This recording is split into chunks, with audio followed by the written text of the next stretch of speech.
Um, so I'm thinking about when I say underrated, a kit that like if I'm starting off my collection, I just got into Gundam. What do I start off with? And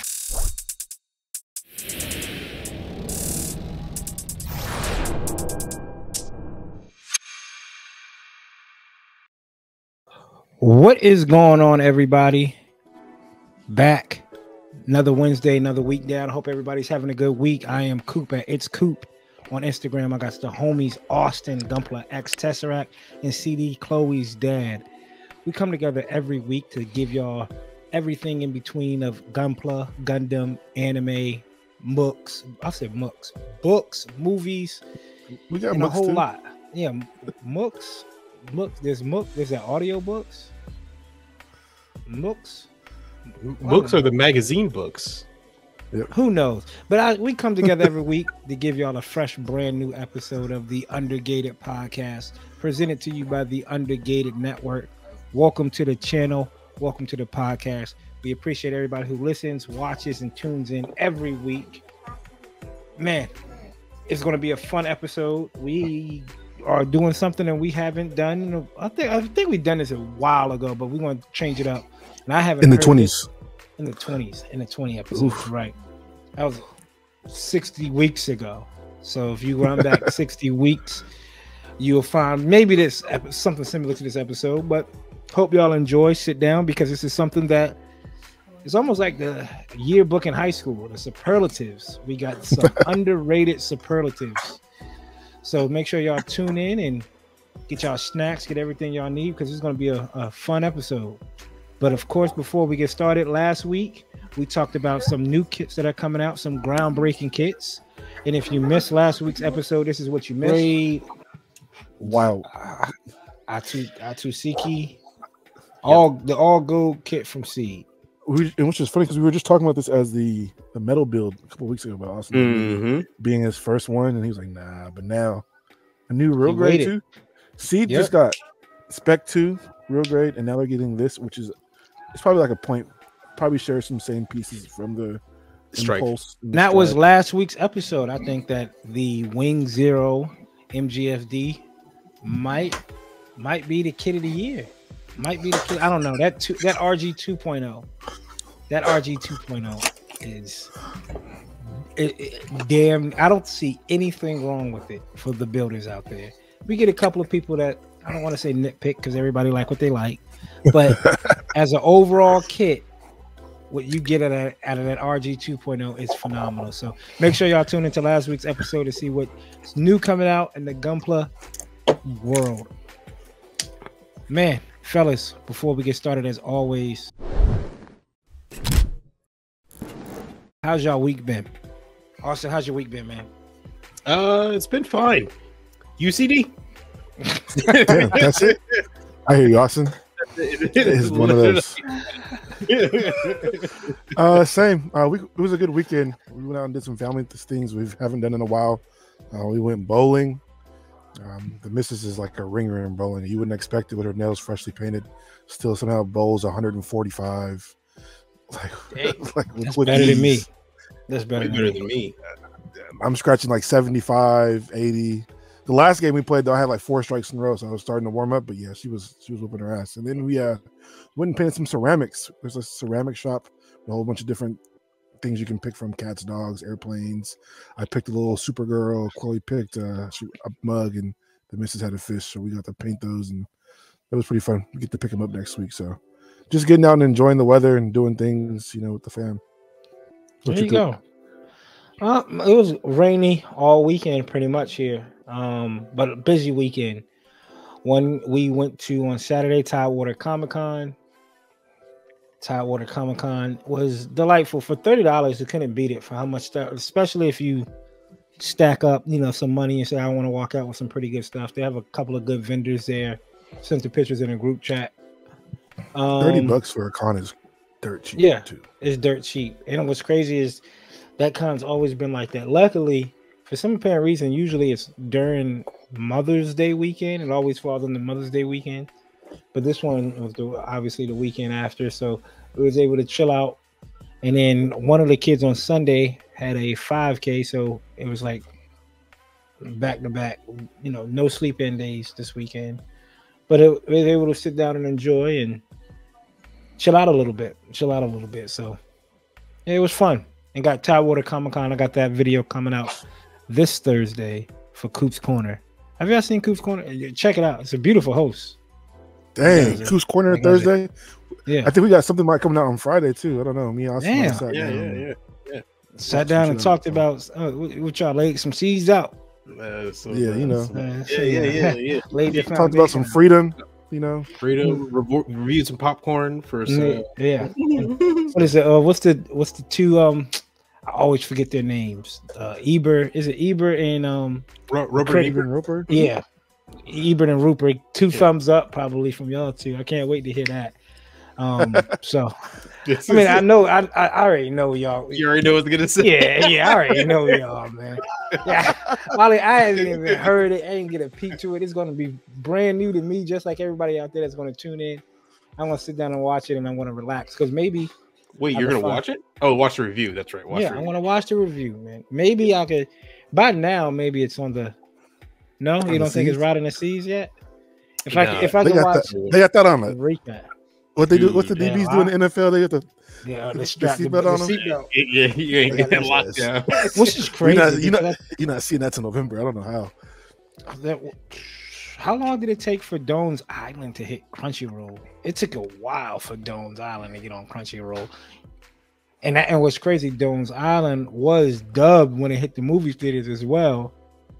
And that didn't ride the seas at all when it comes to at all until it came out. Until it came out. Purchase. One of us got to start going there with a camcorder. Yeah, right. Austin, you did you just out of curiosity, you saw a sub to dub? Dubbed. Did y'all talk about that? Like, yeah, I know CD talks about sub. I saw it. Cool. Yes. Cool. So you get two perspectives. Well, there you go. Out there, if you're having a great week, let us know. If you're having a bad week, let us know. If you're having an okay week, let us know. We want to hear it, and we appreciate everybody who lets us know in the comments on the YouTube page how the week is headed out. So how's everybody's week going? But of course, the fun part. Building and breaking down that backlog. I'm trying to think. Well, I wonder, breaking down the backlog, right? This is more of a breaking down the backlog portion.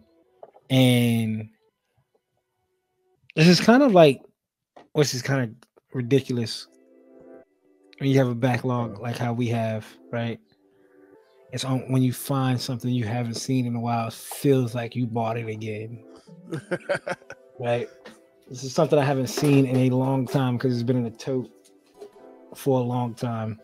And then it's the Shar Aznavour GMG, what is it? Gundam Military Generation figure. It's the little 3 3/4 figures. Have you ever showed that on the pod? I might have. I might have. I could be wrong. I could be wrong. I don't think I've ever seen that. This is pretty dope. It comes with a. What's crazy is here's what it comes with. My phone. I ain't gonna cut myself off, but it comes with a gun, 2 guns, a rock, briefcase with some switches, 3 guns. I'm sorry, the pistol 2, a book, a cup, and a ladder, so you could try to like recreate some scenes here. Because you could get these little guys. What's crazy is obviously the main people are expensive. I saw Sailor at the show, and the guy wanted $70 for her.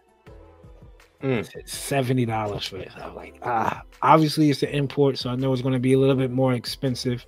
But $70, that was kind of steep. But I think the regular Joe Schmoes, I've seen that cool stuff go for $30.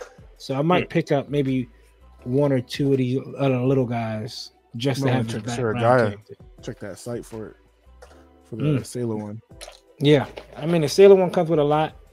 And I think there's ones that come. I know they have a Rambo Raw one that comes with a lot as well. But these are pretty dope. Just to have it for some toy photography. I've been trying to think about how can I shoot this guy on some toy photography stuff. I wish I had like a mega size, but I don't even think a mega size will still be in proportion to a figure that small when it comes to. What do you think? I'm trying to think of the 1/100. Mm-hmm. 1/100, but those were, y'all even said it yourself, those weren't real up to scale, right? The Gundam Wing ones, some of them red box Gundam Wing ones were like this big. Yeah, Hero Yui was Hero Yui was like a real figure. Yeah, but I know that's not 1/100. I mean, yeah, there's no way that was 1/100. Yeah, even in the 160 scale, even the older ones, they were a little bit taller or a little bit. I don't want to say, what's the word? Not wider, but like the diameter of where their place is actually a little bit longer. So yeah, no, it was. Yeah. So we'll figure out some shots, maybe some staring into the moonlight type of shots with that guy. But it was dope to open a tote up and see that out at the top. And I was like, oh wow, shit, I forgot about this. And so yeah, that's all I guess, breaking down the backlog portion of it. That's all I got. CD, you got anything new in? Yeah, I got a couple things, more materials. First off, I got some more glue. If you guys saw last week, I picked up like 4 or 5 bottles of glue. The reason I got this one because it's black. When you're gluing stuff together, what color is it? It's clear, right? If it's on a white piece, you're not gonna be able to see how much glue's on there. So you get the black. So when you glue it together and there's extra glue, you can actually see it because it's on there. What's this extra glue? Don't you just sand it off or like? Yeah, but what if you can't see it? Yeah, if it dries clear like on a like a reflective piece, then it's just going to shine back whatever light's in the room. Yeah, I guess you're right. So the black, you don't want a big blob. Okay, but does it have a big blob of black? Does it dry black or does it dry clear? It dries black. It dries black. Okay. Trust me, going to be in when I place where you can see it. Yeah, because if it dries black like in a crease or like in a panel line, then it's going to be black. In the panel line, you may not want it to be black. Though. Jesus, it dries black. But I'm gonna sand it down. What are we looking at? You can say down. I know, but which pieces? What am I looking at? Was it the back of the leg? Yeah. Yep. Back of this. You see right here. Okay. Yeah, I saw it. It's Okay. Speaking of which, I didn't do the black first. Go ahead, CD. Go ahead. No, go ahead. So I didn't do it black first, and I got a whole bunch of glue everywhere. Also, make sure you put the top on those tight. bottles. This is y'all's reminder. Please tighten those bottles. Because one time I went and try to lift it up and put it back. The thin cement. I'm glad it didn't get that much off the ground or off the table when I it. So that's the worst. This was on the table with pieces, and the top wasn't all the way on, and got spilt over. And that's also why it's important that I got the black one, because it's got over a lot of pieces, and the pieces are shiny, so it looks like there's nothing on them, but I can tell it's glue. Versus the black, if it got on there, I can tell what's already on there. So, Titan caps. I've never even seen that bottle. The black. Yeah, I never even seen that. We need a thingamajigs need to come down here, because I feel like that's something I would see at thingamajigs. It probably would be, yeah. I would not see that at Hobby Town. The new bottle too, with the new top. I don't know what the difference is, but they used to come like this. So this is like the new shape. Mark Setter also comes in this new bottle now too. Yeah, I did see that as well. I also did get Mr. Color GX. This is super clear for the clear coats I'll be working with, and then 3 bottles of Mr. Color number 2, which is gloss black, because I'll be doing a lot of metallics and pearls. So. That's a lot of gloss black once you thin that shit out. Hey, a lot. That shit gonna need it though. And the next thing I'm working on too. We'll talk about that later. That's all for my haul. Okay. Awesome. Austin. Yeah, what I was going to add on, CD, is that actually they were in the Shizuku Hobby Show, which for the last episode we did, there was actually some 5-star story kits that were looked at release, and there was one kit. There's new ones. There was one in particular that looked pretty amazing. If I was ever going to It get looks into it, so good I mean, when they're yeah. finished.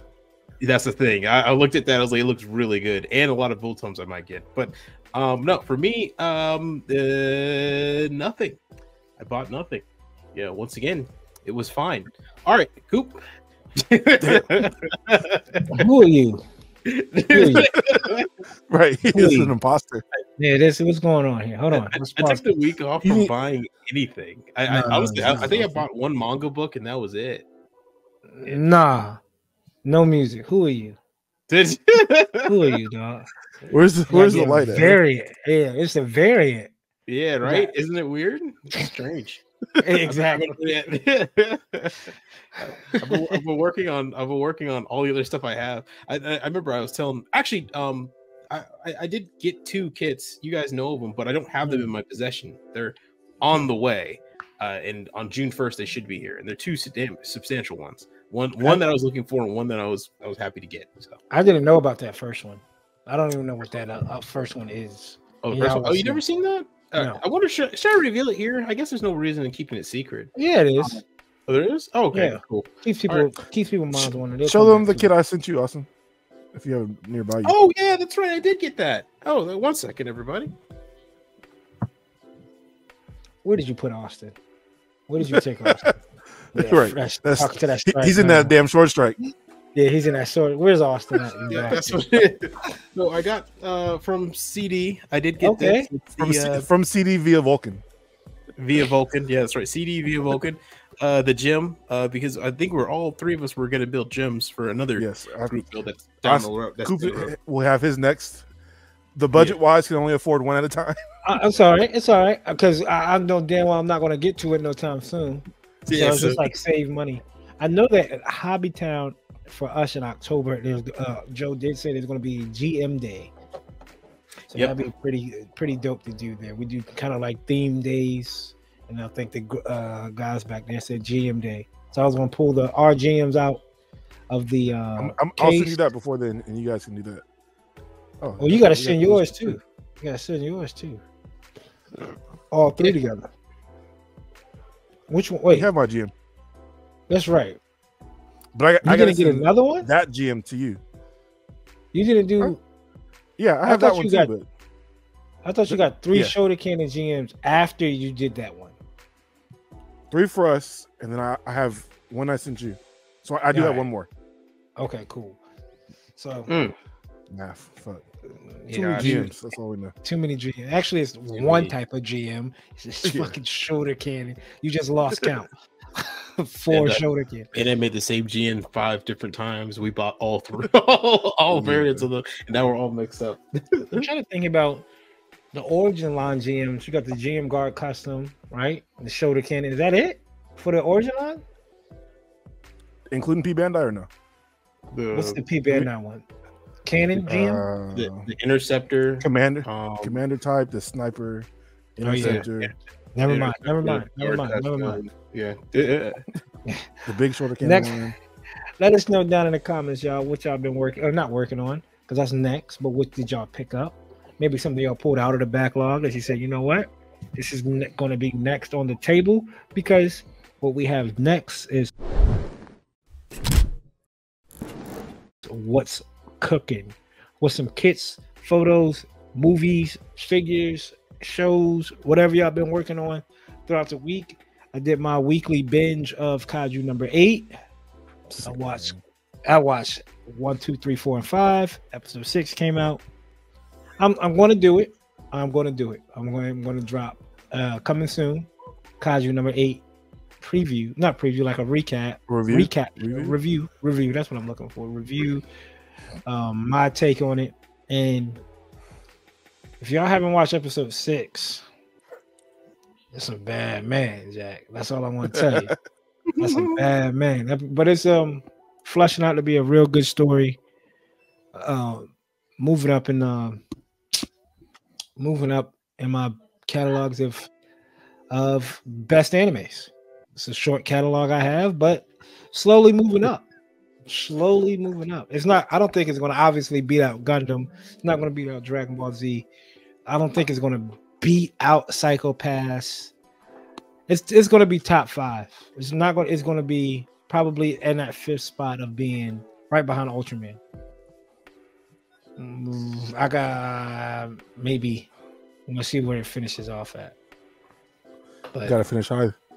they got to. It's not gonna. It's not gonna surpass the. It's not gonna. It can't get no higher than 5. It can't get past Ultraman. You could probably get past Ultraman, but it's not gonna get past 1, 2, Psycho Pass, Dragon Ball Z, Gundam Wing. Gundam. I mean Gundam in general. So, yeah, it flushes mine out. And I've been working on a Zeta, somewhat breaking the pieces down, trying to think of a good color scheme for this thing. I think I got one in particular, and I hope y'all not gonna hold me to it. I might still do it, scribe these lines in, but I'm just looking at it, right? I don't have y'all's eyes on scribing yet. I know you have to crawl before you walk, but I'm looking. I'm like, all I got is vertical and horizontal. That's all you need to start with. Crosshairs. Crosshairs. And a few select spots that might look fire. Yeah. If you take the crosshairs, whatever you do, just yeah, and then with the crosshairs, whatever you do, just don't finish the top where your fingers go, and you got yourself a nice little intersection, right? And you can start off there, like an L shape. I'm good for the crossbar. I gotta see the thigh, you know, and I gotta get that tape. Which we were looking at. The arm right there. That's a little intersection. It's just a little boop boop, like that. Yeah, that's true too. Great, that's easy. Yep. Left and right turns. Yeah. A T shape. So we'll see. I need to get that talk tape. Yourself out of it, dog. You already talked yourself out of it. It's easy. I need to get that tape though, because I know it's not going to work with the masking tape. I need to get that tape, even though I have the panel line tape. I don't like how the panel line tape doesn't. It allows me to scribe in the middle, but it doesn't allow me. I guess I could use it probably to guide it across the outside edge of that tape. Oh, you mean like scribing tape? Yeah. You need scribing tape. Yeah. But CD told me about some other type of tape, like yeah, you get Dymo tape. It's what you use for like a. I forget when you're like label maker tape. That's what it is. It's thick. Yeah, just a thick piece of tape to scribe against. But and I'm gonna get started on a silver bullet this week. I've broken it out as in the days and how far when I want to get done with it or be done with it. So I'm gonna start on it this week. Only thing I gotta do is go in this SMS and figure out what paints I'm using. You know, because it might. Y'all know how this silver bullet is. It has like that undertone of purple, which is it's just hard to do unless I do like grays and mix. I'm not doing all that. I got a black and a light gray, dark gray, and some purple in there. I'm gonna throw some clear purple. I'm gonna use a spoon, which I rarely do, if at all ever, is spoon tests in a booth and see how clear purple with the top coat and flatten it out will look over like black. Give it that purplish hue. So probably gonna be Kark black and basalt gray, German ship gray or something, German gray. One of those two as the main colors for that suit. So, but that's it. That's all I've been working on. CDU. Like I showed you this monstrosity. I'm taking it apart now. I've already have the feet separated. Taking it apart. I thought that's the whole. Please tell me. Hold on, dog. Hold on. Pick it back up. Please tell me that's not how it's supposed to. Like it's not supposed to swing like that. Once you get it done. Because so everything on this kit has to be glued down. This is the hardest thing I've ever built, and it's not even done. I just like snap it together. Everything has a peg, but they're kind of there for show. None of them like really fit well, hold on well. That's why this thing is covered in tape.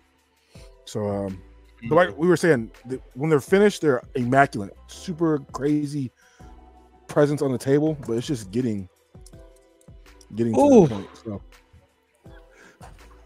it's been a ride. I almost quit a couple times. This is a once I'm done with it, I feel like I could build anything. This is what kind of. I was about to ask you that. Do you think that this question is also for you too, Austin? Do you think you could build something and be like, you know what? I'm not worried about anything after that. Like I feel like you build that. I wouldn't be worried about no PG. I'm not at all. It's just bigger pieces. Panel lining. This has I'm gluing, sanding. My masking game is going to be immaculate. My everything. This is, like I said, the hardest thing I've ever. We're spoiled with Bandai. We are spoiled. Like this guy, he was the designer of the Sazabi and the Hakashiki, I think, too. And I guess he had something happened with Bandai, and he like broke. They had some issues. Like I wonder if they never had those issues, and he like had Bandai make these kits. These would be so much more like bigger, honestly.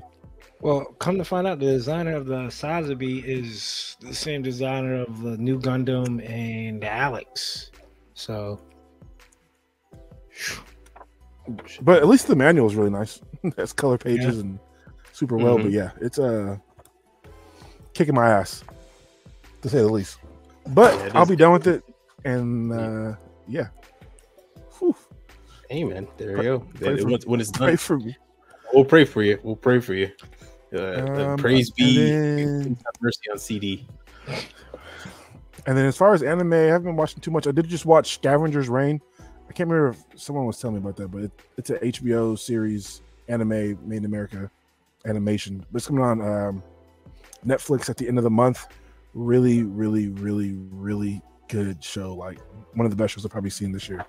And it got canceled. So hopefully Netflix picks up and gets to season 2 because it's really good.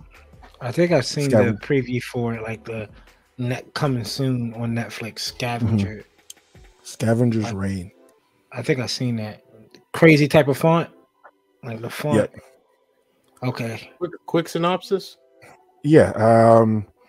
The Earth has died, and they've sent a whole bunch of colonies to go colonize new worlds. And this takes place on a foreign planet where everything's full of monsters that can be good, bad, indifferent. And it's based around like 4 characters trying to make their way back to their crashed ship so they can like restart the life pods and then bring people back from their cryo sleep. But it's wild because like sometimes like they'll find an alien monster and they'll put it on their face and it becomes like a breathing mask, and like the smallest pinprick will kill them. So like every day is like a different mystery. It's pretty dope though. Oh geez, it's really good. I might tune in for it. It's good. What you got, Austin? What you been working on, dog? Yeah. So I didn't really build any kits. All I was doing was working on the strike, and I said it was all done recently. I just remembered I have to decal the battery pack that holds all the batteries that go underneath the Ale strike. I just remembered that because I was looking at the decal sheet that came with it, and I was like, "Why are there so many decals left?" And I looked down at it. Oh no! So I have to go back and decal that. But once I do that and then top coat it, we're done. But major hurdle is finished. The launcher striker is done. It is right here. It is all decaled up and ready to go.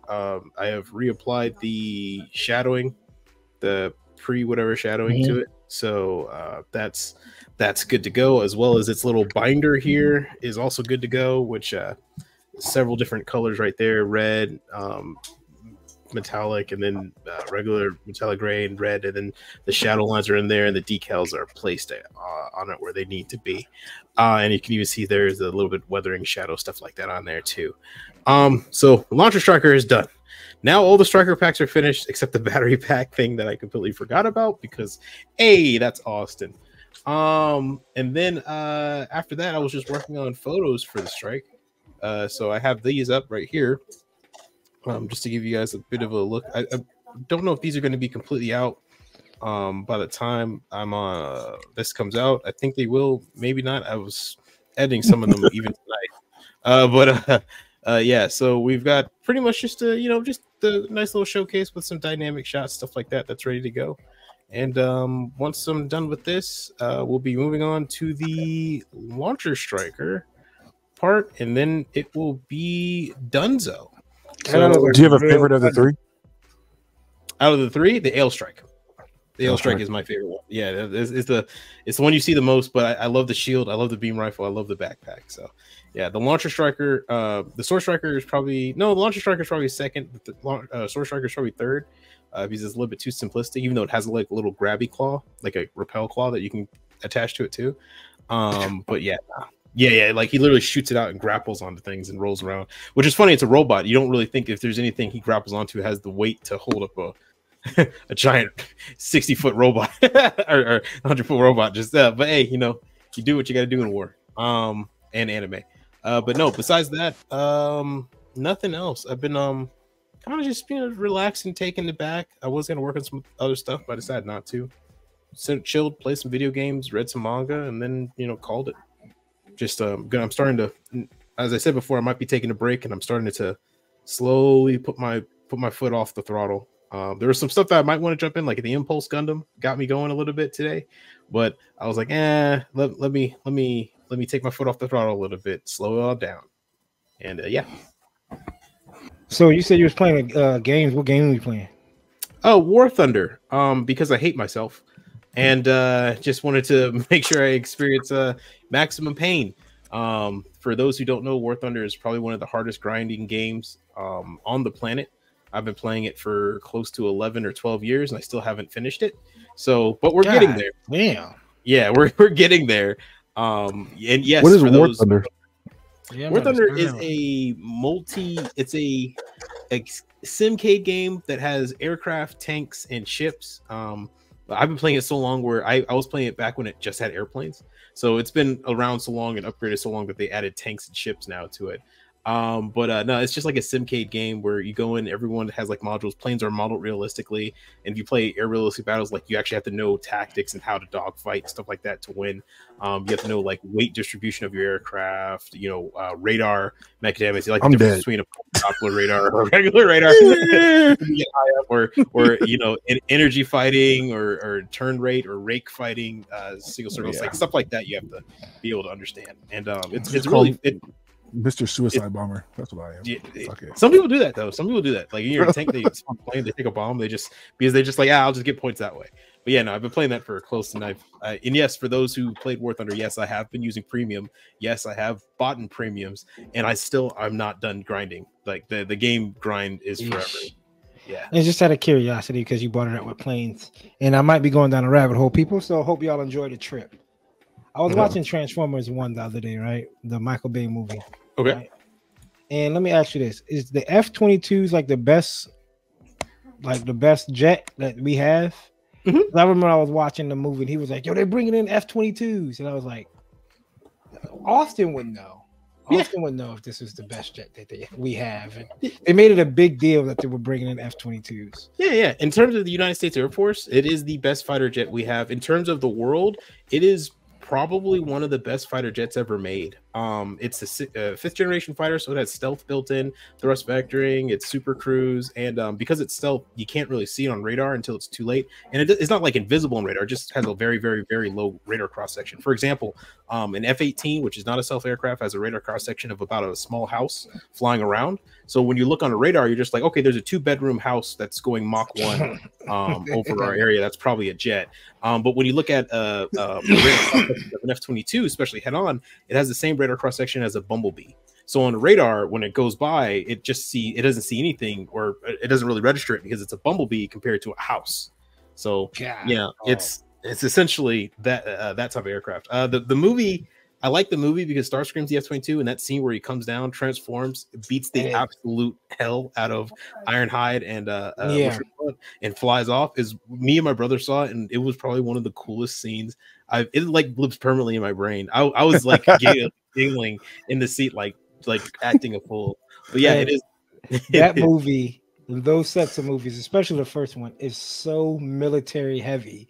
It's almost like you're not even watching a Transformer movie sometimes. You're like, yo, this is like Saving Private Ryan 2.0. Like golly, I forgot all about like the AC-130 that was in Call of Duty that was in that. He was like, yo, bring the rain. And the damn plane just drops and dum, dum, dum, dum, dum. I was like, God, oh. And right when he says "bring the rain," the planes just fly over him dramatically right at the perfect time.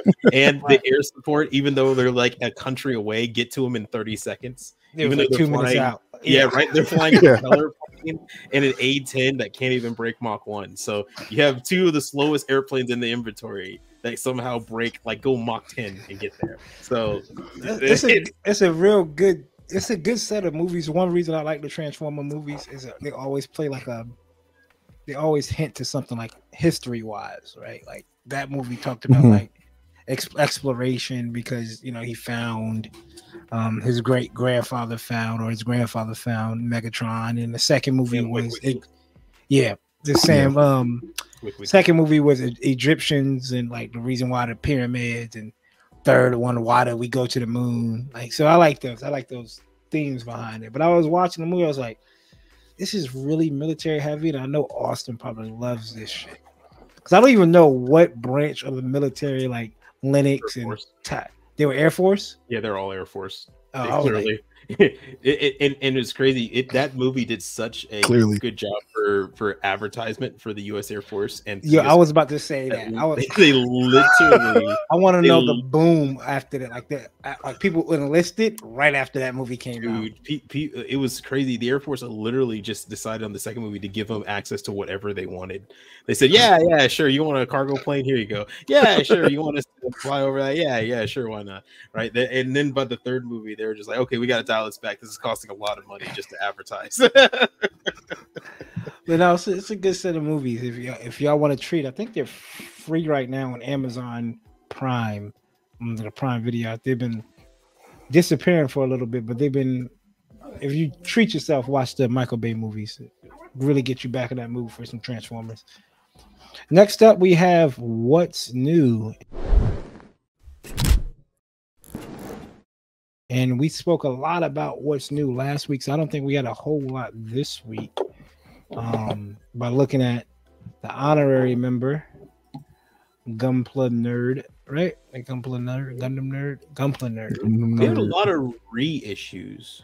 Reissues today, and one in particular that got me kind of on the fence. But keep going. No worries. I am a Gundam Converge collector. Some of these always look dope. I wouldn't mind the real type color one if I'm able to find it. Oh shit! Yeah, the real type. I needed that too. Speaking of that, if you guys didn't, I don't think I had put the pictures out now, but my real type. Shit is crazy. Red Warrior's out now. The real type warrior, the real warrior. Don't even call it the red warrior. The real warrior. The realist. The Gundam Converge always makes the Sharazaku look so menacing. For real. And then you get this. And then they go to this. That's the guy on me though. Yeah, there's a guy. I remember I talked shit about it before. Remember that I talked shit about it before. Yeah. If I do Char Zagak the RG, it would probably have to be in this red. Even though there's a guy. You got one. I know I do. You have an RG Zagak? Yes, it's already built too. Oh wow, okay. Yeah. I sent it to him years ago. Yeah. As a joke.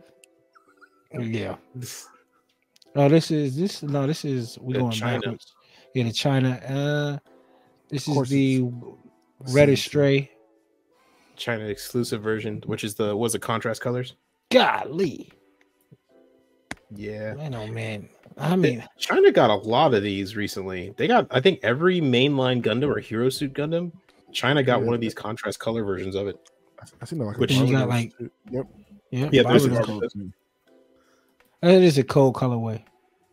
Kind of like to me, I like the colorway, but when it comes to like the put it on a mobile suit, I'm not a big fan of like too dark, like contrasting colors like that when you have a dark in the dark.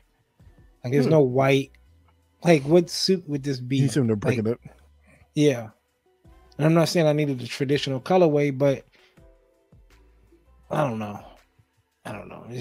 This color doesn't do it for me. Going back this way, we getting the bust, China's head collection for the Strike Freedom. A 1/100 high grade of a Valkyrie with sound booster from speakers. Yeah, they're speakers. Macross. Yeah, Macross Delta. I think if I remember correctly. It's Macross Delta. Yeah, no, I was never a fan. I was never a fan of the Macross Delta kits. I was always a fan of the classic Macross, the classic Valkyrie. But these Messiah and these the Thunderbolt 2 though is pretty dope. Was it Lightning Arrow 2 or Thunderbolt 2? It's pretty. Yeah, that looked like a regular person. Yeah. Nah. Yeah, when they started getting this, when they went a little bit further into the Idol version of like the Idol Super Robot version of Macross, that's when they lost me. I was like, I'm good. Okay. I like to be a part of it, but Oh, more. It's just kind of growing on me too, man. This little scope dog, but this is the burglary dog. It is. Mm-hmm. I think this will look dope with some like army built 3 or 4 of them on a dial. This shit will look crazy. There you go, Coop. Nah. Leave it to somebody else. Nah. Not the Zaku from another universe. That's what it is. It's a Zaku from another universe. But it does look dope. Maybe this one. Let's see what else they come out with. Because it'd be dope if we did this as a group build. If they came out with a third one that's different from this one, we could do this. I don't mind doing it as a group build. Now, in the hobby show, they showcased a ton of different versions of these. And I mean, no. There's like, I think I counted 16. Like, but they're all from there's a lot. Yeah, there's a lot, but they're from different even companies. In the show. Yeah, there's I think Kotobukiya had some that are coming out too. It's stacked with a ton of them. And there's one in particular. I'll show you guys a picture of it later. That had me like, okay, I'm into. So I wonder if we're getting like a new anime for this thing. I doubt it. I think literally someone just forgot or left the copyright on the floor somewhere, and someone picked it up and photocopied it and just sent it out to a bunch of companies. So now everyone's making them. Well, next up we have P Bandai Metal Robot of the Age FX. That's a Metal Robots figure, so you're looking at probably about 150 plus. I'm the only one out of all of us that gets these, so and I'm not getting it. All I can say is the effect parts are about to be insane. So I like the colorway though, because the effects for the high grade are nuts. So yeah, if for those who don't know, every open section that you're looking at, a beam comes out of. Every single crease, every little section, there's a beam that comes out of it. So that's like 17 beams. Like it's insane. It's insane. Then the P Bandai Metal build Gundam Dynamis Saga. Yeah, so this is the Dynamis, and remember that FX Dynamis or whatever that purple and white one that came out a while back? Yeah, this is it mixed with that. So you're going to see some clear parts for the shield, but also it has one arm or one different leg that you can replace to have an asymmetrical layout. Dynamis is that popular of a suit? You know, I think that's a real popular of a suit to be doing all this. Dynamis is popular, dude. Dynamis Repair 3. There's what is it? There's like 4 different versions of the Dynamis. The Dynamis is a really that's because people like the character lock on as well. Yeah. He was so good they brought him back after he died. They had to bring him back with a twin brother that he's never knew. That's crazy. I think he met him once in the series, season 1. They kind of like introduced him. Like a fallback plan. Like let's just throw this guy in there and see how people like it. And then we could kill him off. Gundam has a reputation for making really good characters and then killing them and then realizing that the show's not as good without them and bringing them back. Bad idea. Yeah. This is like Baby Gal Gaigar, man. What is this? Yeah, this is the Double Zeta, but it's the Build Divers one or Build Fighter one that it's like based off a Super Robot design. It's actually now the black and gold one I like. The color one not so much. This looks terrible. You don't like it? It looks okay. It looks okay. That's a scratch build. Then we have Volume 2. Is this the manga with the female? The zombie Gundam sequel? Yeah. Is that the female as the main character? It's like a horror movie type Gundam sequel. Yeah. But this is called the Battle of Tales Flagon Boon manga. Oh, I have no idea. Tales of Flagon Boon. No idea what that is. And this is already on volume 2. The zombie Gundam does look wild. If it didn't have the half and half, I'll be interested in reading it. I need the scans. I gotta see. I'm good. No, Nah. it looked like it with maybe a potential female like protagonist. Usually rock with the female protagonist. Nah, I'm good. I'm good. I would like my robots not to have organic parts. Evangelion is as far as I'm willing to go. And this is New Gundam. Some option parts sets for it's just the L strike as the option parts. Yep, for the entry grade, but you can also use it for the high grade. And this guy. Yeah, that's a high grade. Yep, the wingdom. That's the wingdom. any of the seed high grades, I'm sure. I thought it was some random mech. Like, what is? I've never seen this before. General mech. If you would have told me, oh, that's from Pat Labor. Oh, okay. That's that General mech. Right. Yep. There's the dagger L or the dagger. Yeah. Does this happen in a show where these guys get it, or is this just like a kit patch type of thing? So all those guys can use the backpacks, but they all have different ones. The Wingdom has its own design backpack that's similar to the L Strike. It's actually based off of it.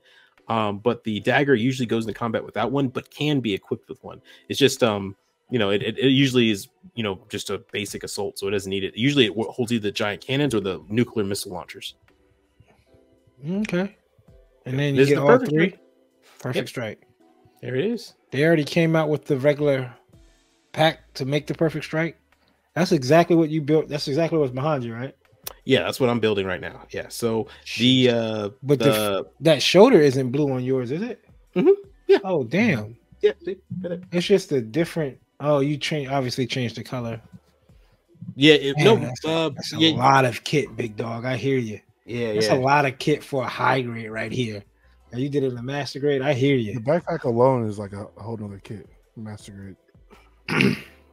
And that was P Bandai, right? Yeah. For it's P Bandai to get all the parts, but for high grade, you could buy the Perfect Strike high grade at regular price, regular retail. But remember, it's very old. It's very old. I tell people that all the time. This is for the entry grade, so all these parts are kind of updated for the entry grade. So these are newer. If you want to build a Perfect Strike, now is the time to get in, because now you have new machinery, better plastics. It's all better rounder, and you don't have to go to the hassle of looking down and finding an old kit and then building it and realizing it's an old kit. I think there's still like plastic on plastic rubbing inside of it or something like that, but these new ones, they look like they fixed most of that, and the posability is actually really fantastic on these high grades. Matter of fact, that's one gripe I've had about the master grade. The posability is actually better on the high grade, and I won't say the real grade is trash, but better on the high grade than it is the master grade. I wonder. I mean, that's probably for all kits, though. What do you think? So some kits, the master grade has more articulation, especially in the waist. Like it can actually lean like over like that because it has more joint separation. Yeah. But in some high grades, you get just better. I think was it the what did I build? The Blue Destiny had better articulation than a lot of master grades that came out. The original one that came out back then. So yeah, it's kind of a trade off. Sometimes they are, sometimes they aren't. And we have Koku Senkai 172 scale. Just an upgraded 30-minute missions. So I was interested to know, why did he keep selling these? Like clearly these must have been a success. It has to be in Japan. This has to be like a major hit in Japan and in the East. The show, even in Japan, didn't do amazingly well. It did okay. It didn't do amazingly, right? But the kits in Japan have sold pretty damn good. Maybe good for like scratch builds, or I think that's what it is. People are taking the parts and using them for kit bashes because the joints are universal for just about anything. Especially the guns. The guns are fitting any 144th. And that updated guns part, Coop, if you get a chance to go to Hobbytown, look at the updated gun parts for it. They have some pretty dope looking guns. I mean, they have handguns, pistol, and it's all in one pack, and it's only like $10. And you get a ton of weapons. So I think that's what's keeping it alive, is the kit bashing. But they're making so many of these. Is it worth watching a show? No, The OVA. No, Is OVA, that the maybe. one that's Oh, like the short. OVA, yeah. Is it worth it? Is it good at least? The OVA is good, and then only like episodes Yeah. are like 10 minutes. Yeah, when they Excuse me. decide to go like more dramatic and more serious, it got better. When before when it was like, here's an AI cute little fluffy thing, no one cared. Everyone's like, this is Pokemon. AI with fluffy mech. thing with kids. Yeah, And now no, it's like guerrilla warfare, people dying. yeah. And Junk got better. So yeah, and now it's, I guess the kids are just keep selling. And what they've built 4 variations of this now, 5 variations of this exact kit. So there's so many of them. Hey, that's gotta be the group build next. We gotta buy all of them and build them. Shit. I gotta let me watch the show first. Let me watch the show. No, you don't need to. I sent you one. Cool. Matter of fact, you got one. Yeah, and I got one. I got the bigger one. The CD sent me the bigger one. What you send me? The Brady Hound. The Brady Hound, which is like the same thing as this. Mm-hmm. Okay. Wow. So you already got it, big dog. Somewhere. I'm pretty sure I got a Brady Hound around here. Yeah, look. There's 2 off the screen. There's 2 Brady Hound boxes right here. No, you don't need to see that, man. Let me watch the show first. Coop, no lie. You can probably just look up clips on YouTube. You be fine. You get the same enjoyment out of the show. You don't even have to watch it. I wouldn't, don't even watch the show. It's like that. It's like that. I gotta finish 86 eventually. Does that have an OVA yet? 86? Is it 86, no. 89? No. Look, you all even forgot about it. CD was reading it like a champ or an episode. It still is. I'm waiting for the next one. But I thought you'd be like a Gundam or some shit. 86, there's no OVA for it. And it's probably not getting another season. I think I got to like the bikini episode where like everybody was going to the beach. It's gonna be a minute. 30-minute missions. Here's the standard issue. This is what you get out of the mystery box, and then when you throw it in a pack a punch, you get this. Yep. If you it's my their Call of version. Duty references. You could have told me that's the same series. Yep, and it's their version of the Dom. The quick. Oh yeah, it does look like it. Yeah, that's the Desert Dom. There's a guy. There's a Gok or the Akai. Yep. Golly, more pictures of the high grade Mighty Strike Freedom. Mm-hmm. I'm telling y'all not getting a master grade with the stand, the new stand, the mirror stand. They have the one you can put a mirror on the bottom of it. I don't know if it's this isn't it. That mirror stand. Oh no, it's not. Oh, never mind. Yeah, this is Action Base 6. Action Base 6. Okay, never mind. That's for sure getting a master grade. Okay, dude, this is no CD. It's gonna be a backpack P Bandai for the MGEX. Yeah, for the MGEX, because that's the only thing that changed. The only thing that's different is that backpack and the weapon. So it's gonna be a P Bandai kit. You have to own an MGEX. So you already have to own a $130 kit, and then the P Bandai backpack. Well, I'm getting the China one for 60. That's out now. It looks just like it. That's the China one. It's tough. Yeah, I'm not gonna lie to you. $60. Shoot. He said, "Yeah, fuck all that." Also, I'll get a China one for 60. I don't blame you. Exclusive. I don't blame you. It looks just good, if not better, and cheaper. Have you guys seen the pictures for it? That shit looks. You talking about? I did see the pictures. Yeah, they look dope. That shit. Oh yeah, Call of Duty.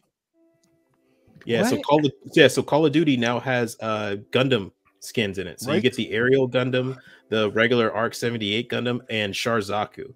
And you get a beam saber. So one of the finishing moves in the Call of Duty is the beam saber, the first slash, Amuro's first kill.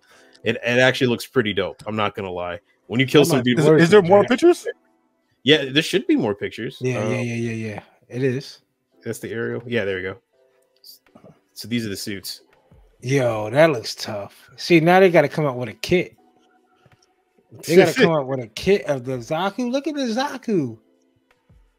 That's a suit. That's a man. That's this like dude in it. Yeah. That's just the guy's armor, and like he's just wearing the helmet. I don't got a new system, but this right here, College Football 25 is gonna make me go buy a PS5. But this shit right here is just solidifying me more. The shield on the RX looks crazy. The riot shield.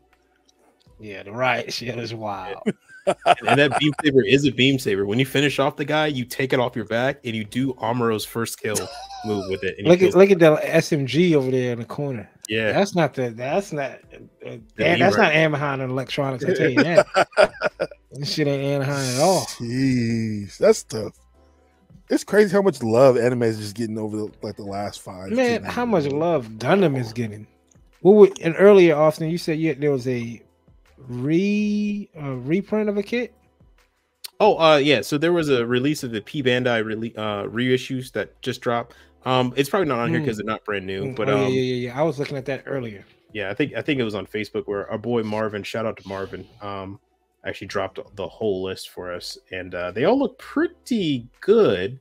I was a little bit concerned with the Banshee Norn because I need to ask you, Cooper. So the Master Grade 1/100 scale Banshee Norn is coming back to Premium Bandai. And does the backpack on the Banshee Norn, which is different, and the weapons and whatnot, does that go work with the Verka Banshee? Do they connect or do they not? I don't know. I'm trying to think about how the backpack will connect on the Master Grade. I'm trying to remember. Damn. Yeah, because I have to. I'm thinking about getting the Norn, but I would have to justify buying a second Banshee. But here we go. I got it on the phone here. So we have the 144th Dawn Tropin Unicorn version reissue coming to P Bandai. We also have the high grade 144th Galgoog Unicorn version, which is the sleeves version, which is a green and yellow, coming back to P Bandai. We have the 1/100 scale Zaku Cannon Unicorn version coming to P Bandai, which for those who wanted the Master Grade Zaku Cannon, I know a lot of people missed out on it.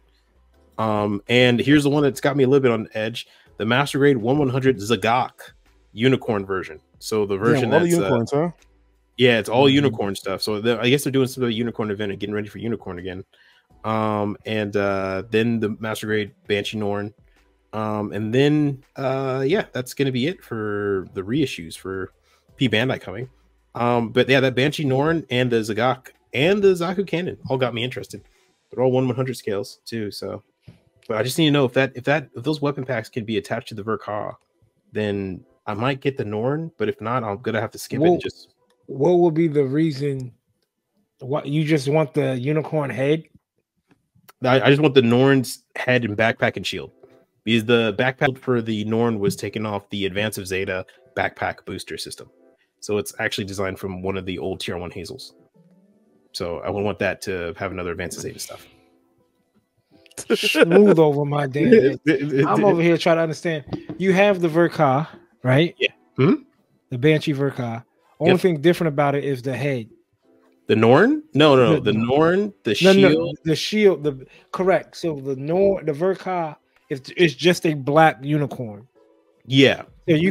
So when you get the Banshee, if you buy the Banshee Norn Master Grade, you're gonna take just the head and the backpack and put it on the Verka and the shield. Why not just build the Banshee Norn? The whole thing. No. Yeah. That's the thing. No, I like the proportions and the layout of the Verka over the original Master Grade. So gotcha. I built the original Master Grade and I hate it. I also built the original Master Grade Unicorn and I hate it. The Verkas, in my opinion, are better 100% build wise. So what is it like? Longer legs? It's just everything. A little bit longer legs. The actual. Did you just take the legs off the Verka? I don't believe so. I think it's a different connection. You could if you modded it. I think you could if you modded it, but probably. I don't think it's for me. It wouldn't be worth the hassle. I would still hate everything else about it. I'm looking at the Banshee Verka doesn't give you the gold chest plate, and it gives you a different crown or a V-fin. No, the Verka comes with the option of the chest plate. So they give you the chest plate if you want to build the TV version, but or the novel version, which doesn't have the gold chest plate. So they give you options of both. Because in the novel, it's just a black unicorn. In the animation, they decided to spruce it up by giving it a different chest. I think in the animation, was it the fact that you couldn't tell the difference in the manga? That's why they changed it in the TV version to give it the claw. I wouldn't be surprised, but the thing is that one's black and one's white. That's pretty much a pretty big difference for people to be able to tell. Yeah, they'd be like, "There's nothing different besides the color." Well, what's the color? The exact opposite of yours. Oh, it's the Moon Knight version, man. Yeah, there we go. That's what it is. Oh man, great. It's a great looking mobile suit. Norn. I would get it anyway if I was you. I just don't. Outside of the MGX, I just don't know. Yeah, I just don't like the. I just don't like the MG unicorns. I understandable. The all the MG unicorns, even the Vercals, the ones that I would prefer, are not as good as the real grades. The real grades, in my opinion, are all better. Now, even the the unicorn final battle version, the one that comes with the full kit, like the full armor version, that one I hear is the better one if you're not just getting MGX and you want to save some money, but that one's still $100. The real grade? So no, I'm sorry, no, the master grade full armor battle version, final battle version, that one's still $100. Yeah, but that's probably the better one. If you want to get the MGEX, that is the best one. That is the best proportion wise, design wise, everything. But that one's $160. I would love to buy that if I didn't have the LED kit and they just gave me like regular red cycle frame parts. I would buy that. That would be fine. Dude, I don't know if he took it down. It was just up here earlier in the group, and it was the dude was selling. Did you see he was selling some kits? The dude Ice King in the group, he is selling the MG Perfectibility unicorn. Oh, you can keep that. That's the white and blue one. Yeah, you can keep that. Really? Yeah, no, thank you. No, thank you. Yeah. What about it? No. Yeah, nah, there's I don't know. There's just no reason really to own it. I mean, it gives you everything that you're looking for. No, it doesn't. What are you missing? The Norn shield. The Norn shield is unique to the Norn. The perfectibility doesn't use it. If I remember correctly. I could be wrong. Maybe the Norn does use it, but I don't build maybe the perfectibility does do it. No, I'm sorry. The perfectibility does use it, but that's just too much stuff for me to. I just want the shield and the gun. I don't want the javelin. I don't want the fuel tanks. I don't want the stupid. It doesn't come with it. It doesn't come. I don't want the tails. It doesn't come with the fuel. It does come with the tail. Yeah. It looks like it's the Phoenix. It's the Phoenix shields. Oh, it's the Phoenix shields. It doesn't. What's the kit on the arm shields? CD. I'm sorry. he set up. He's like, nah. You guys talk a different language. I built one MG. Yeah, exactly. I don't do these. That's what you get. It's foreign language to me. Zoom in on me. Zoom in for me. This is the RG. So I'm assuming this is the RG. So this is based off the MG. Has to do this, obviously, right? Yeah, but it's missing some stuff. It's missing the fuel tanks, isn't it? No, that's the Divinity pack, which comes with the perfect. Doesn't come with it, but it is the perfectibility. Oh, okay. Can you zoom in on that picture? Is this all that you get with the real grade? So I'm guessing this is all you get with the master grade, right? Yeah, I'm assuming so. So it doesn't come. Oh no, it does have the shields, but they're the Phoenix's shields. Yeah, they're the Phoenix's shields. Okay, so I just want one of those, and I don't want the tails. But you get the claw. I don't like the claw. You don't like the vibration claw? Nah, I'm not a fan of it. It looks silly to me. It's just like, hey, I'm going to attack you with this really big hand. Okay, well, I'll just step back. I forgot what it said in the show. What it's supposed to do. It's supposed to cut through any armor because it vibrates at a certain frequency. So it can. But what's crazy is that vibranium blades don't actually like have extra like they don't penetrate through things that are armored. They just vibrate to have a slightly better cutting surface. But I don't know. That's anime. This looks dope to me, man. Yeah, I don't like anything about this except for maybe one of those shields. And I like the blue inner frame color, but I'm not willing to pay the price just to get it. The backpack is the Norn backpack. The Norn backpack there, yeah. But I mean, literally, I just want the shield. I think I need the Norn backpack anyway, just to connect the shield to it. But really, if I'm being completely honest, I was saying I want all the other stuff, but really, I just want the shield. You can keep the gun. You can keep everything else. The backpack. USA Gundam don't sell just the shield. I think they sell just the shield. There was a third party. Yeah, there was a third party who sold the shield in 100. It sold out. If I last time I checked, it was sold out. And at the time, I didn't own a Master Grade Banshee, so I never really thought about. Maybe there's a find a built one on like Mercari. It's like $10 or something. A built one? Don't trust it? No, I want to build it myself. All right, so let's get into the meat and potatoes of this episode. Not a whole lot for Hold That Thought. So we're going to go straight into the Gundam and Gunpla superlatives. We're going to give out some underrated kind of awards. We're not awards. We're not going to give them out. We're going to leave it to the viewers and listeners. So if you follow, make sure you follow us on Instagram, because what we're going to do is put a poll out there and get what y'all think out of our 3 nominees, right? When it comes to these superlatives, and we'll give y'all a kind of an example. We'll just dive right into it. First up, we have underrated iconic scene nominees. Some iconic scenes in Gundam we all know, right? That out there when if it's not, you know, the shooting star, not shooting star, the last shot, the scene, the unicorn taking on both the colony laser. Isn't it a colony laser? It's not from a colony, but it's meant to take out a colony, ain't it? From unicorn. Yeah. So you got that scene as the most. But what are some underrated iconic scenes in Gundam? Which I got. What you thinking, Austin? CD, what you got? Go ahead, CD. Yeah. There's not going to be too much of this from the show on my list, but I think this scene kind of hyped everybody up for the show, and everyone quickly forgot about it, and no one kind of really talks about the show anymore. But I'm going to go with Witcher Mercury, your happy birthday scene from episode 0. I know when I first seen that scene, I was like, oh, this is about to be fire, and then instantly forgot about it. So I think it's very underrated, but could have set the I don't know. I thought it was going to be a tone setter. So yeah. But I know that's my pick.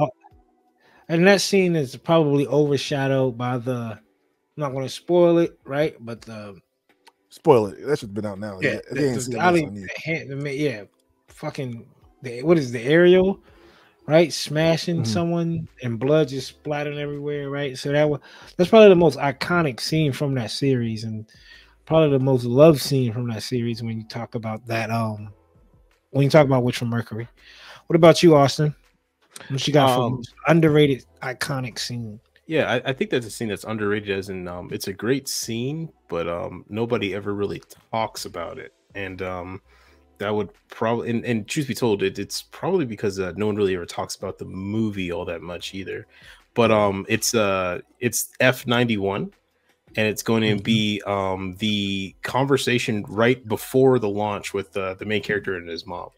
Because he meets up with his mom, he's been searching for her all this time, and she like pretty much breaks down to him like, hey, this is a Gundam, you got to get in it, right? And the movie's so quick and rapid, like it moves at a mile a minute, so we never really get a chance to set up. But that conversation he has, and the first launch, I should add in the first launch too. The first launch of the F91 is some of the most beautiful animation out of nowhere, beautiful, and just well painted, so many colors, and the flashes are so great, and the fact he cuts that dude open with the beam saber real quick, and then it's completely just all this greatness. The next scene, all right, cool. All right, next scene. Okay, next scene. Next you know, you're moving so quickly that you don't even take a second to like, wait, can we go back to where that was? Yeah, right. Can we rewind it back? Yeah, right. But I guess it's because no one ever talks about F91 anyway. So I think it's a scene everybody went straight knows, to underrated too. That's crazy.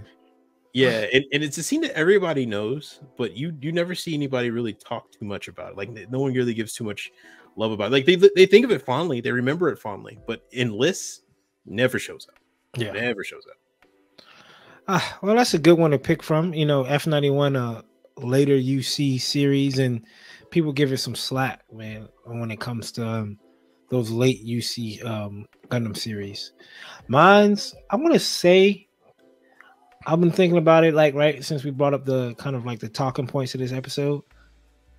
My mind keeps going back, and y'all can let me know if I'm wrong, if this scene is the most underrated scene in Gundam Wing. Right? And it is you know me as Zex Marquise, but as soon as my mask breaks, we're no longer friends. And that's when Zex Marquise's mask breaks, and he was talking to Trace, and you know, the iconic scene with and then the blood comes out, it cracks. Man, you see that scene. I think from that point, people turn into Milliardo Peacecraft fans. And it's not the most iconic scene in Gundam Wing. I mean, you go back to Gundam Wing, the movie, Endless Waltz movie with the double barrel right over the house or the shelter. You go back to a couple of some dope fights. Probably the most iconic scene from Gundam Wing is probably going to be the Tallgeese 2 when it's approaching, right? Like people love that scene. It's kind of like a tone setter scene when it comes to or even at the end when Hero shoots that last piece of the collar that's breaking off. But the scene where Zex becomes Miliardo, it falls down, and it goes down as one of the best scenes to me in Gundam. When you watch it, you go, damn, this person is. It's a changing point too. Yeah, it's a changing point. It's everything after that, everything Miliardo does is dope. And you're like, man, it's almost like he goes from antagonist to anti-hero in just that scene. So that's my most underrated, iconic scene when it comes to Gundam. So let us know in the polls. We're going to have it up. Probably so be checking out. It's going to drop it this weekend. So let us know out of the 3 who should win that one, who should get that award. Next up, underrated soundtrack nominees for Gundam. We all know Gundam has a plethora of good hits. I think the most iconic songs are probably going to come from Gundam Wing, right? Gundam Wing probably has Just Communication, Rhythm of Motion, Last Impression, and then just the kind of like the themes for the characters as well, right? Like the Wing Zero's theme, Duo's theme, Zex's theme. So I think Gundam Wing probably takes it as the most popular soundtrack. Then we talk about underrated soundtracks. What you got, Austin? Who you got for what series you think has a really good set of music when you hear it? This one was tough for me because I kept on thinking about the music in most Gundam series, and I can only remember the music from like 2 or 3 series at most. I can remember the OG Gundam series, but that's because the opening ending. I remember Mobile Suit Gundam Seed, of course, and then Seed and Seed Freedom. Yeah, and Wing, Wing too. But Seed and Seed Freedom probably have the best music of all of Gundam. I think that most underrated, probably Mobile Suit Gundam Re-Rise. So Re-Rise does have some good hits. Yeah, Build Divers Re-Rise has some pretty good hits. And the thing is that it's hard to say battle music because everyone's got let's see. Yeah, sorry. Hey man, you went first last time, CD. Hey. I like a draw. There it is. No, Build Divers Re-Rise has some pretty good hits, especially the first opening and second opening. I think are really well liked and replayed. It's just they're overshadowed by the big series, the top series, top dog series. So I would even say Gundam Age has some really good songs as well. When I was at Hobbytown, I was kind of like, jamming a little bit when we was watching Gundam Age. Yeah. But that's mine. CD, what you got? Well, since Austin took mine, I feel like everyone knows Unicorn, like the orchestra. So I don't want to say that's underrated, but I think that would be my pick. But I was gonna say Stardust Memory. Stardust Memory is good. Yeah, it reminds me of you keep talking about a classic rock album. No one really talks about it, but you can definitely like the outro. Yeah, the outro is a bang. I just posted on Instagram the other day. The outro is crazy. So I was in a range, just like, yeah, this shit is ridiculous. This is added right to my playlist and on Apple Music. Yeah, so Stardust Memory is mine. Nice rock classic 80s rock band music. It's just gonna get you going. But I think Unicorns is like top tier when it comes to music. Yeah, I know Austin was we was talking about it last week, getting some vinyls, right? That Unicorn vinyl will probably be good to listen to because go ahead. I was gonna say, if you could find a unicorn vinyl with the actual like painted artwork that came on that first OVA series, like the cover painted artwork. Yeah, I think CD's got the box for it. But if you could find a vinyl with that on it, that would be great. That would look great. I know that back in the day, was it Crunchyroll? What was the other? What Right Stuff was sell some vinyls, wasn't they? They were selling some vinyl. With mine, it was a toss up, man. When it comes to underrated soundtrack, but going back and watching it, I was going to give it to Eighth MS Team, right? Because Eighth MS Team has some good hits, but I'm probably going to give it to Hathaway. Hathaway's Flash has some the Tracer by, that's the name of the song. And when the Messers show the night fight, the night fight, Earth when the ship's doing the Houseman's doing the reentry, that violin and orchestra build up. Venom is good for the violin orchestra, dog. I love that. Yeah, what? Yeah. So I'm probably gonna give it to Hathaway. Because I sat back and I was listening to it, and it was just like you said, the build up. If you even go on YouTube and just type in XC Gundam theme, and it will come up with the 007, and when everything started rewinding back, that was part of that scene, right? When he was going back to Earth, right? When everything was kind of like flashing back to him, and it was a good score just to have on everything, on every scene that they had the music to. It just fit the scene. It wasn't like out of place, overall, it's the soundtrack to Hathaway's Flash is a good listen. It's a very good listen. So if you haven't heard it, go check it out. I know Tracer is on Apple Music, and I think if you have Apple Music out there, or Spotify for our Spotify listeners. Let's see what we have. There is a Gundam series essential mix on Apple Music. On Apple Music. On Apple Music. I'm tuned in. Fly in the Sky off of G Gundam. Wow. Turn A. Ooh. Narrative got a pretty good one as well. I'll have to listen to that. Mobile Suit Seed, they got that album up there. The Bridge, what the hell is that? Oh, yep, here we go. So we got, for the people out there, if you have Apple Music or if you're on Spotify, Hathaway original motion picture soundtrack. So number 2 is the song I'm talking about. Tracer by Benjamin is the master scene. The Penelope. Ooh. So that's us. So we have F91, Stardust Memories, or Hathaway's Flash. Those are the nominees for Best Underrated Soundtrack. Next up, some underrated model kit, man. Underrated model kits for this to tie into the Gunpla aspect of this podcast. What is CD cut out? There you go. Okay. You back, CD.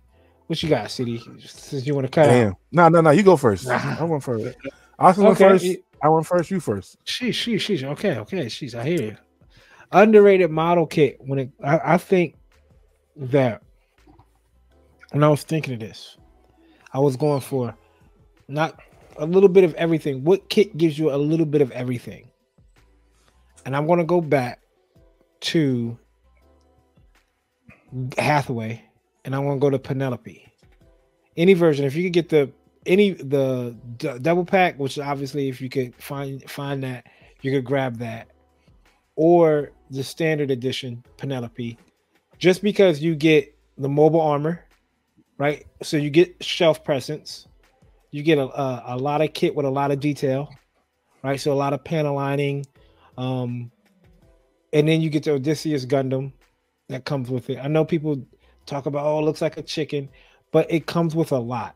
Especially if you get the double pack with the Cassie and the Penelope with the effects. You're talking about something where when I was thinking of this, what model kit can I buy is gonna feel new, right? It's not gonna feel old, and give me shelf presence like a master grade at a pretty decent price. That's kind of underrated.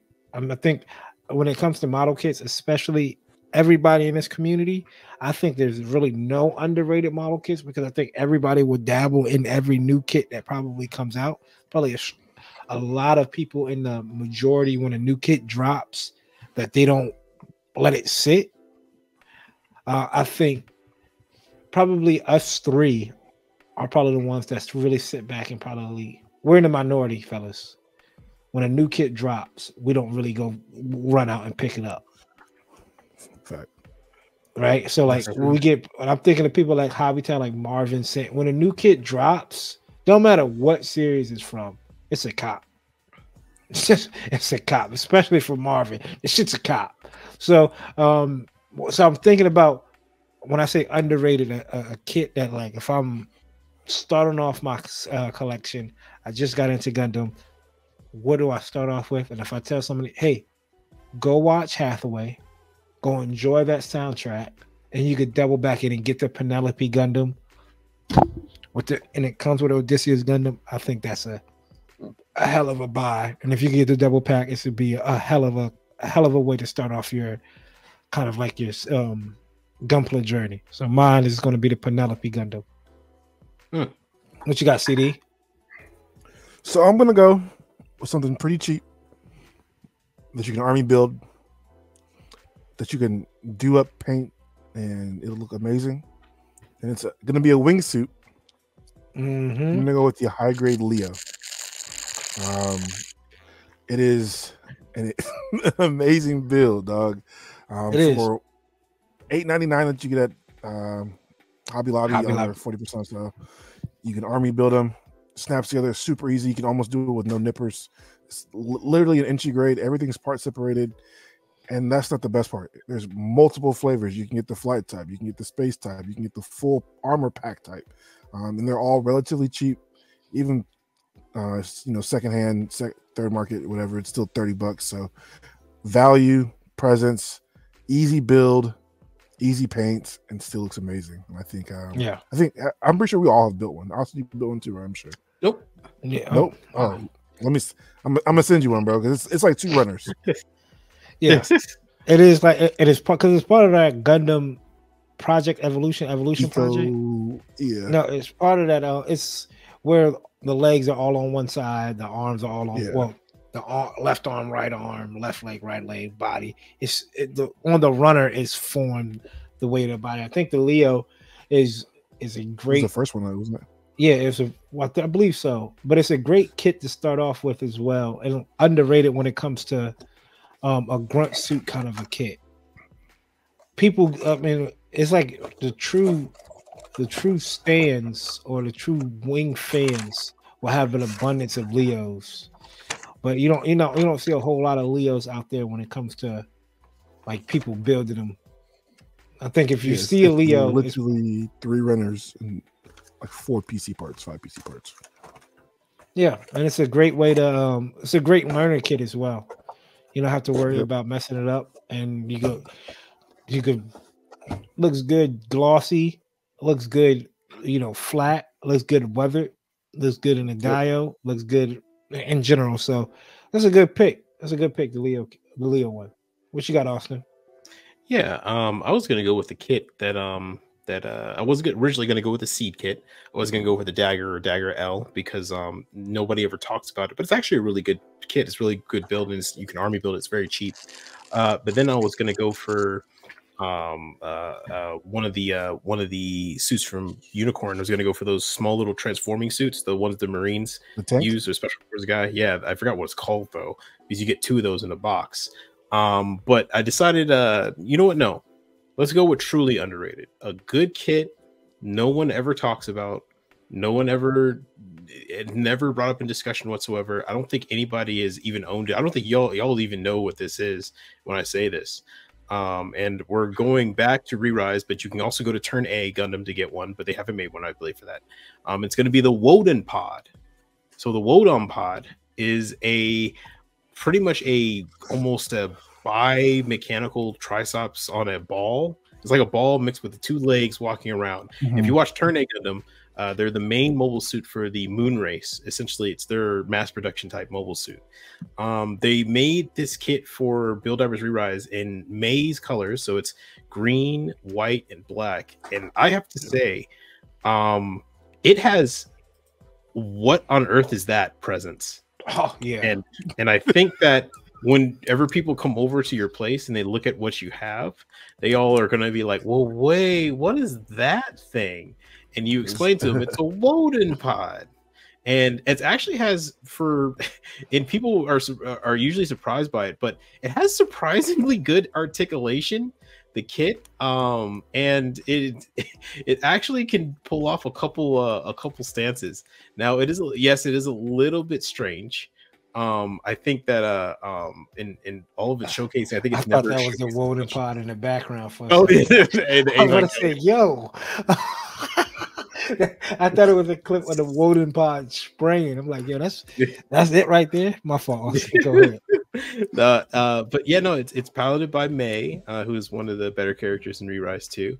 And it's just a funky, weird looking kit, but it's a very unique type of interesting build. If you're looking for something strange, different, and new, something where you're not exactly going to get the same robot look, but it's still in the Gundam universe, the Woden pod.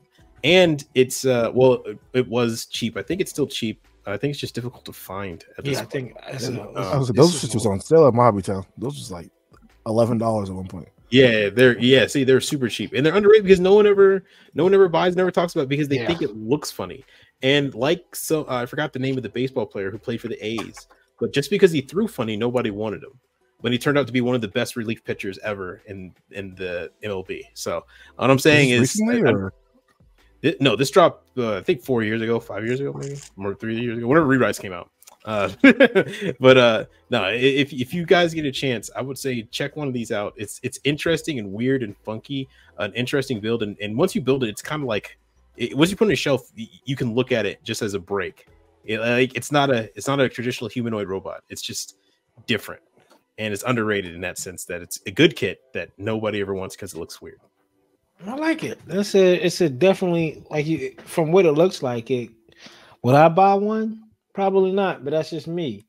But it's a funky kit, and people dig the funky kits. People like funky, man. Who turned it into a hamburger? Who was that? You know who did that, man. If anybody turns anything like this into a hamburger, there's only one person. That's Dumpla, right? Like Dumpla. Yeah. He's going to turn. So the Woden pod out there, and if you're watching on YouTube, you see how it looks, and if you're listening on Spotify, Google it. A crab with legs, 2 legs. WODOM pod, POD. Well, that's it's the World of Worlds machine. It's the World of Worlds machine. Yes. War of the Worlds. Yeah, if you see World of Worlds with Tom Cruise, or not Tom Cruise, the OG ones, it's that. There it is. Woden pod. Wow, that came out of left field. I was for sure a seed suit was going to come out of left field for that. I mean, come out of from Austin. I was thinking about it. Yeah, because I never even heard of that. But again, being not watching Seed, Dagger L. My bad. See, you would have. I would have. Yeah. Slaughter Dagger, regular Dagger. Don't worry. It's all right. Oh wait. Those are the ones. Wait, they coming out with like a figure for it, right? I think they already made a Slaughter Dagger figure. Yeah. Yeah, I think that we've been black recently. Black, the black. Yeah. Yep. Okay. Next up, we have who is the best underrated supporting character. So we know the kind of like the main supporting characters, right? Well, do you consider Char a supporting character? Is Amuro the main character? Both of them are. I consider Amuro is the main character and Char is the antagonist. I want to say he's died. So who is the best underrated supporting character?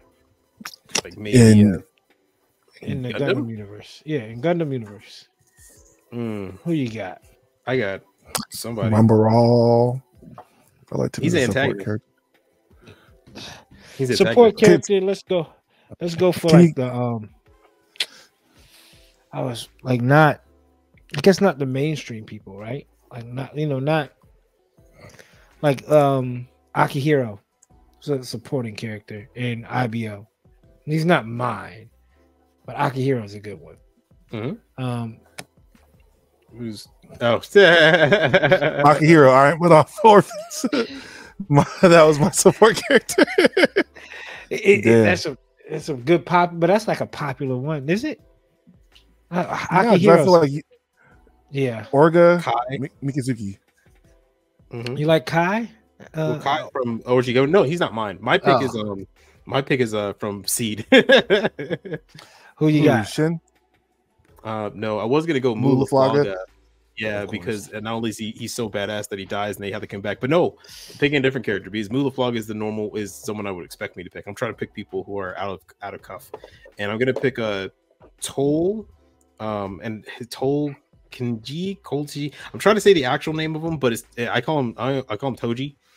He is Kira's best friend, one of Kira's friends.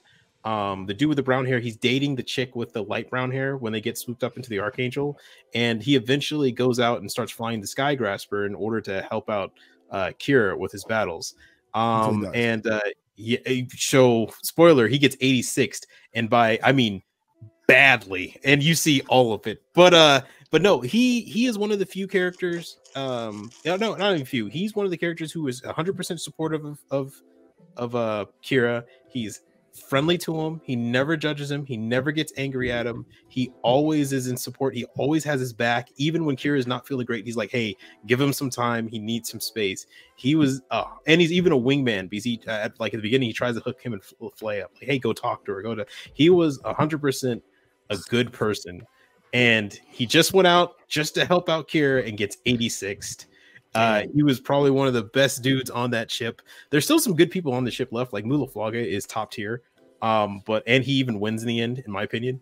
But I think I'm gonna go with Toll. So that's TOLLEKONKOENIG for those wondering. I'm terrible at names. What was it? TOLLME? No, TOO. No, I'm sorry. Tango, Oscar, Lima, Echo, Kilo, Echo. No, Kilo, Oscar, Echo. November, India, Golf. Oh, okay. I'm bad at names. Sorry, man. Let's see if we can pull this character up. He is. Oh, his first name is. Yeah. That's his first name. Okay. Yeah. So we have this guy. Yep. This dude, and he. Yep. He gets 86th in the worst way. Matter of fact, I think the fourth image on Google Images is him dying. He's mostly remembered for that. That's why he's underrated. He's remembered for dying. He died. It's like full screen too. Everything. Yeah, it's full screen. Yeah, there we go. There it is. Yeah, so that's full screen in the episode. Jesus. He's remembered for that. But before that happens, he's a pretty stand-up dude. He's always supportive, always nice. He even is kind of a jokester. He's dating the chick there in the orange shirt and brown hair right there, right behind him. And he has Kira's back. Look at that. He's even defending Kira in that instance. And he knows Kira's a coordinator. I think that's what it's called too. Toll standing up for Kira. Yeah, right. It's there. So he literally has his back 24/7, and he gets 86th. And in the worst way. So no, he's an underrated character. Man deserves more love. But hey, what you gonna do? This is off the topic, right? Real quick, since we have C pulled up. Can C go down as the worst and one of the worst animations? And no offense, Austin. I know you're a big Seed guy. I know they try to do a whole new approach. Yeah, for Gundam. Could this be one of the Gundam's worst animated shows? This looks like in terms of TV type of show, man. In terms of I guess in terms of pure visual preference, you would have to say the OG Gundam but then again, that's because the age and the time. Yeah, at the time. Right? So it's hard for me to and it would be tough to say because you would have to judge all other shows that came out at this time starting with digital animation, because this is one of the first digital animations Gundam did. What was a good looking digital animation show during 2000? and then we'll compare it to that, to compare it to Seed. Because I think Seed's gonna lose no matter what. If we find the best of digital animation from 2000, Seed's gonna lose. But how badly is it gonna lose? Well, that's the question. What I'm looking at is from a Gundam aspect, right? Like this doesn't look better than 8th MS Team, right? We can agree, right? So it doesn't look better than 83. No, because everything. Are we talking about just the character design or Gundams? I'm just looking at this show. Like if somebody was like just the artwork in general. No, this would probably have to be maybe the worst because it's the first in digital animation, and everything got better after this. Everything got I wouldn't even say substantially better. Everything was like watching the animators literally learn, because after this, Seed Destiny came up and things looked better. And then after that, what was the one after Seed Destiny? 00.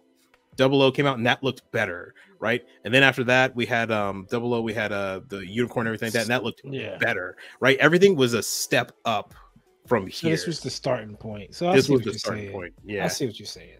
So yeah, no, this definitely would probably be the worst looking one aesthetically, especially same face. Everyone has the same face kind of syndrome going on. But if you cover this guy's face up, if you take his hair away, smooth out the cheeks, he's Kira. He's every character, he's every male character on the show.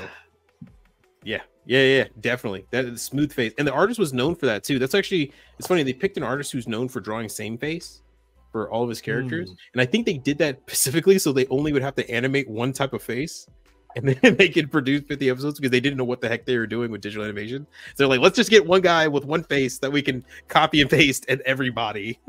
Just change the hair, make sure their hairs don't change. If their hair gets wet and somehow stays the same shape, let's do that, and then we're good. In Super Robot Wars, Toll's death can be prevented only if the player does a certain condition in order to unlock. Who is that? Who is that? Nicole Afmai and the Blitz Gundam. Is that somebody in Gundam Seed? Is this like somebody from the Stray? Nicole? Nicole. Oh, the green hair dude in the Blitz Gundam. Oh, no. That's one of the main characters in Gundam Seed. He is green hair. He's Atherin's friend. Kira accidentally kills him in the original movie, and then in the OVA, and then in the remaster, Kira actually kills him. Just freaking cuts him straight in half because Kira purposely kills him. Toll's death was changed in the special edition version of the series. His death was shown in close-up view, though he is clearly decapitated. Yeah. Tell. Yeah. He got some mistakes, but he's a good character. He's a good guy. He's genuinely a good person who just ends up getting caught in the wrong place at the wrong time. Well, also he flew a jet out in the middle of a combat zone. His so death, possibility of that his happening. death could be a nod to the demise of Ryu. Both deaths from the original Gundam. Oh yeah. Yeah, because remember, Seed was a remake of the original Gundam just for the 2000s. Okay. Yep. But fun fact for you. But I'll tell you this: if you watch Seed Freedom, that movie, boy, that animation, boy, they got that CGI, that 2D blend. Well, and it came up like this. Who you got? CD as the best underrated. Since we're not doing Akihiro anymore, I'm gonna go from a character from the same show. I'm gonna go. Can I do him and Biscuit? Both deaths. Biscuit, no one really talks about because he was in season 1, but I think his character kind of changed the trajectory of the whole Tekiden structure. Yeah. He was the guy that kind of kept everyone level-headed. Hey, like, this is what we need to do. Like, hey, let's calm down. Let's take a step back. Let's think. He was like the guy, like the glue guy. Yeah. And he got destroyed. Yeah. And then once that happened, I think that's when everything kind of got set in motion and spiraled out of control and eventually led to the whole demise of the team.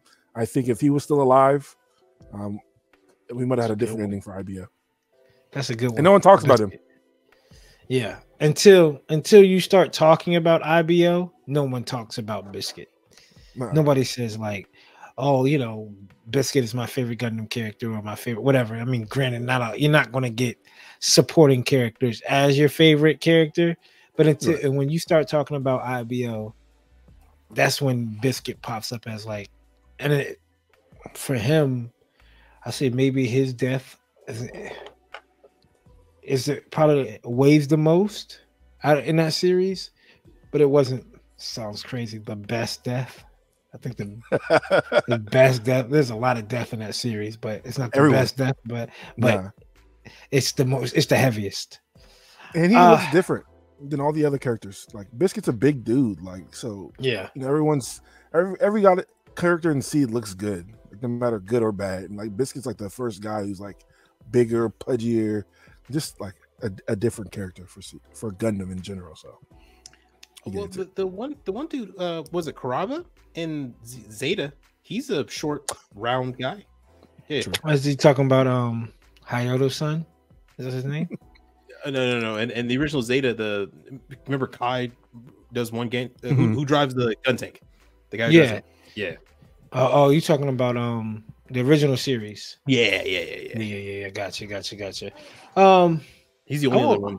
Yeah, I think he's the only. Yeah, him. He was always a chubbier guy, the little kid. Unless you talk about Ryu, but yeah, Biscuit and him are the only two I can think of. Mine, I want to throw. I don't want to cheat. I was going to say, just let me get this whole group as a supporting character, and that's which I think let me know if this works. If not, I can just pick one from the group. Let me get the group of 8th MS team. Shiro is the main, and then Karen, Sanders, and the two in the tank. Two in the tank. But if I have to pick, it would be Karen out of that group as a probably the best supporting character. Her role in 8th MS team was like pivotal, and it's just really fucking good if you watch 8th MS team. Her role as a character, but everybody's role in that show, but out of that, the 8th MS team was really good. I mean, the story, the Jinx, the Reaper for Saunders, what the love story between I want to say the guy's name wrong. It's Michaels. It's McKellis. With the long hair? Yeah. Oh, not long hair. The little boy, the kid. Yeah. The one that was with Kiki at the end. When he was writing love letters back to BB, and then the rock star, when he was, his story and I'm just trying to make it out of here. I'm trying to get rich. There, as a whole, was good for that series. It kept it lighthearted, but it also kept it grounded, right? But out of everybody from that, I like Karen's character. I like there was like a band of misfits. They all kind of complemented each other. Exactly. And that kind of goes into our next one. So our last superlative of the night goes to the most underrated main character. Who's an underrated main character out of all the Gundam series that doesn't get enough love? I'll go ahead and go first. I was thinking about Setsuna, but I think Setsuna gets too much love, all because of the line, "I am Gundam." I think people really love that line, really love Setsuna. When it comes to a main character, I'll probably get an underrated one. Will go to my boy out of Ko from 83, Stardust Memories. As a main character, I was watching a recap of that, or listening to a recap. I think they said he was the only one of the Gundam pilots that started off with war. Like he was, almost enlisted. Everybody else kind of like found their way into a Gundam, wasn't really into the military, wasn't in the military.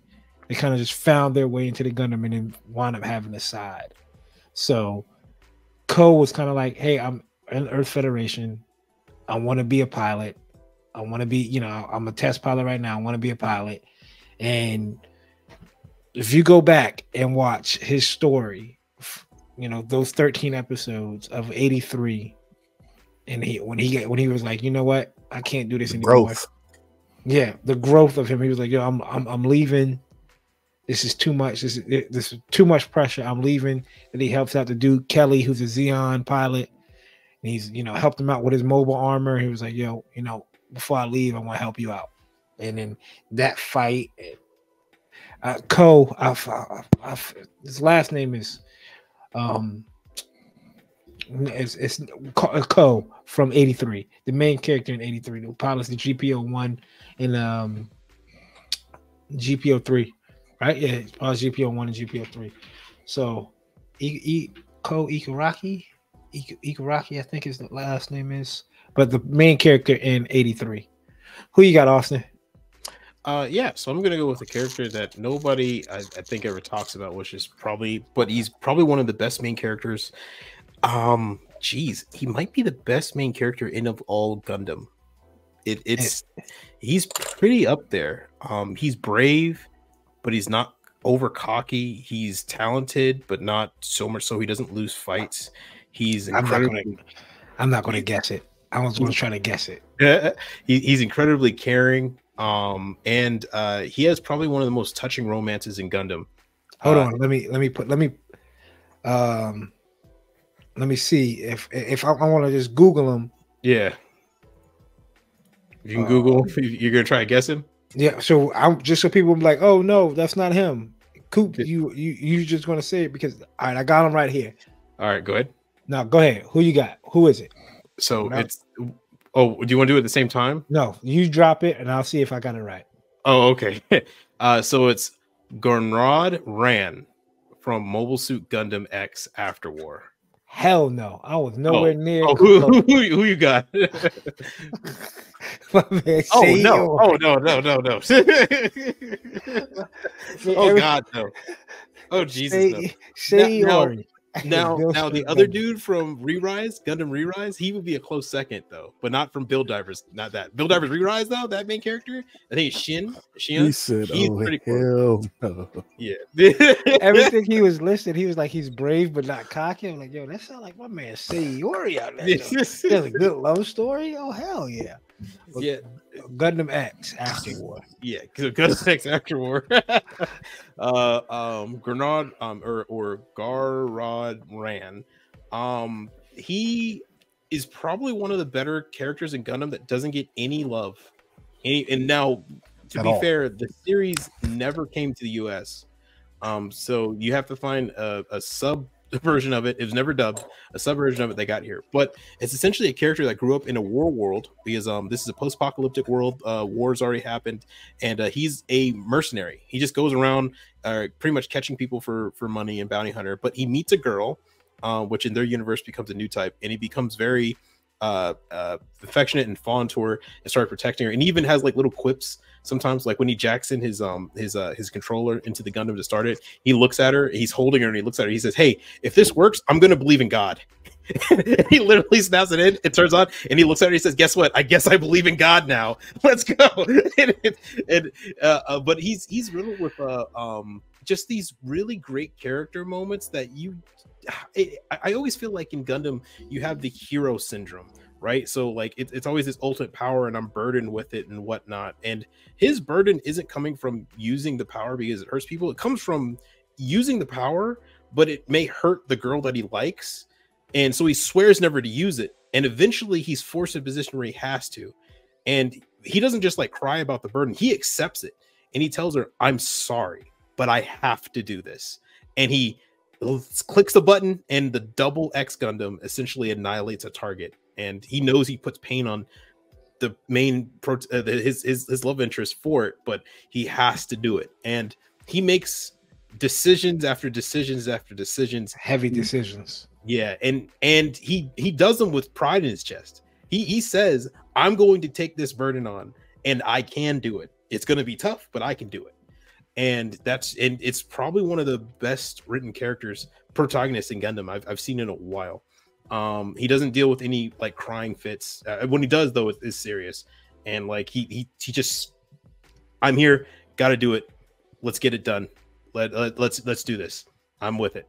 And his suit. I'm not really a huge fan of the double X, but the regular X Gundam that he gets is pretty good. Is a pretty dope design too. So yeah, I wonder if the designs for both of those. My fault for cutting you off. No, it's all right. Doesn't it look like a Gundam Wing design? Yeah. So this came out after Gundam Wing. So a lot of the influence was derived from that. I think it came after G Gundam, Gundam Wing, and it was before Seed. I think this was the last one they did before Seed, if I remember correctly, because it's cell shaded and not digital shaded. Yeah, no, he's a pretty dope protagonist. I would recommend everybody go watch Gundam After War X. It's not the best Gundam in the world, but it's got its really good moments. And it's worth checking out. If Bandai ever does want to bring it to the US officially in like a dub capacity, it will be a cold day and actually pigs will fly. But I mean, hey, you know what? With all the pollution and mutating animals recently, we got chance to that. But there you go. That was a good one, though. That was a good one. Yeah, I remember seeing bits and pieces of that at Hobby Town. I need to rewatch that. How many episodes is it? Oh, that's a good question. I don't remember. Isn't it like 15 episodes? No. Because isn't that what the one Mark didn't Mark let you borrow? See, Mark had the I forgot. Let me see. Let's see. I got it right here. Okay. It has 39. So 39. It was canceled. Okay. So it ran short at 39 episodes. So it's not bad. Check it out. Yeah. I only have ever seen any of it. 1996. Yeah, it dropped in 1996. There you go. Who you got, CD, as your most underrated main character? Yeah, so I'm gonna talk about Domon Kashu from G Gundam, or what do they call it? Mobile Fighter Gundam. G Gundam. I picked Domon Kashu. I feel like no one really talks about, besides a couple people who talks about G Gundam, but Domon Kashu's character art starts off as a lone wolf, kind of cocky, always really trying to figure out these goals for themselves. But by the end, he's gained a group of friends, gained a love interest, found his brother, fought his master, and he's really had a catharsis moment and figured out who he was. Good fighter, smart dude, kicks ass, and I think he doesn't get talked about enough as a main character. Yeah, I mean, Domon he's probably a lot of people's favorites, but I think those are those Toonami days of favorite characters. But he doesn't when you stack him up against Amuro and you stack him up against Hero, even if you stack him up against the side characters like Lock On, right? You stack them up. No one talks about Domon. Yeah, you get some people. Anyone talks about any really. I didn't pick Chibi Crockett, and I love the Maxer Gundam as a side character, but that's just G Gundam characters don't have that much. I don't know. I feel like they're not as real, drawn out characters. They're not fully fleshed characters. Yeah, I wonder what was the thought process behind that. Maybe because they didn't have enough time because they have to introduce so many different characters, like the Canada dude from Canada. There's just so many characters.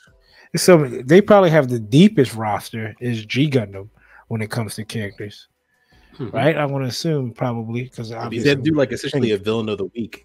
Yeah. And so Domon he's probably right at the cuffs though. CD, he's probably right there at the cuffs, one foot in the not overrated, but whatever's in between underrated and overrated, like a mainstay kind of a name. He has 1 foot in that door. I do want to tell you that. But at the end of the day, you let me slide this time. Yeah, no, because in general, if you stack them up, people probably like Duo Maxwell more than they like Domon Kashu. And it is not even Duo Show. People obviously probably like, for every reason why, Char, right?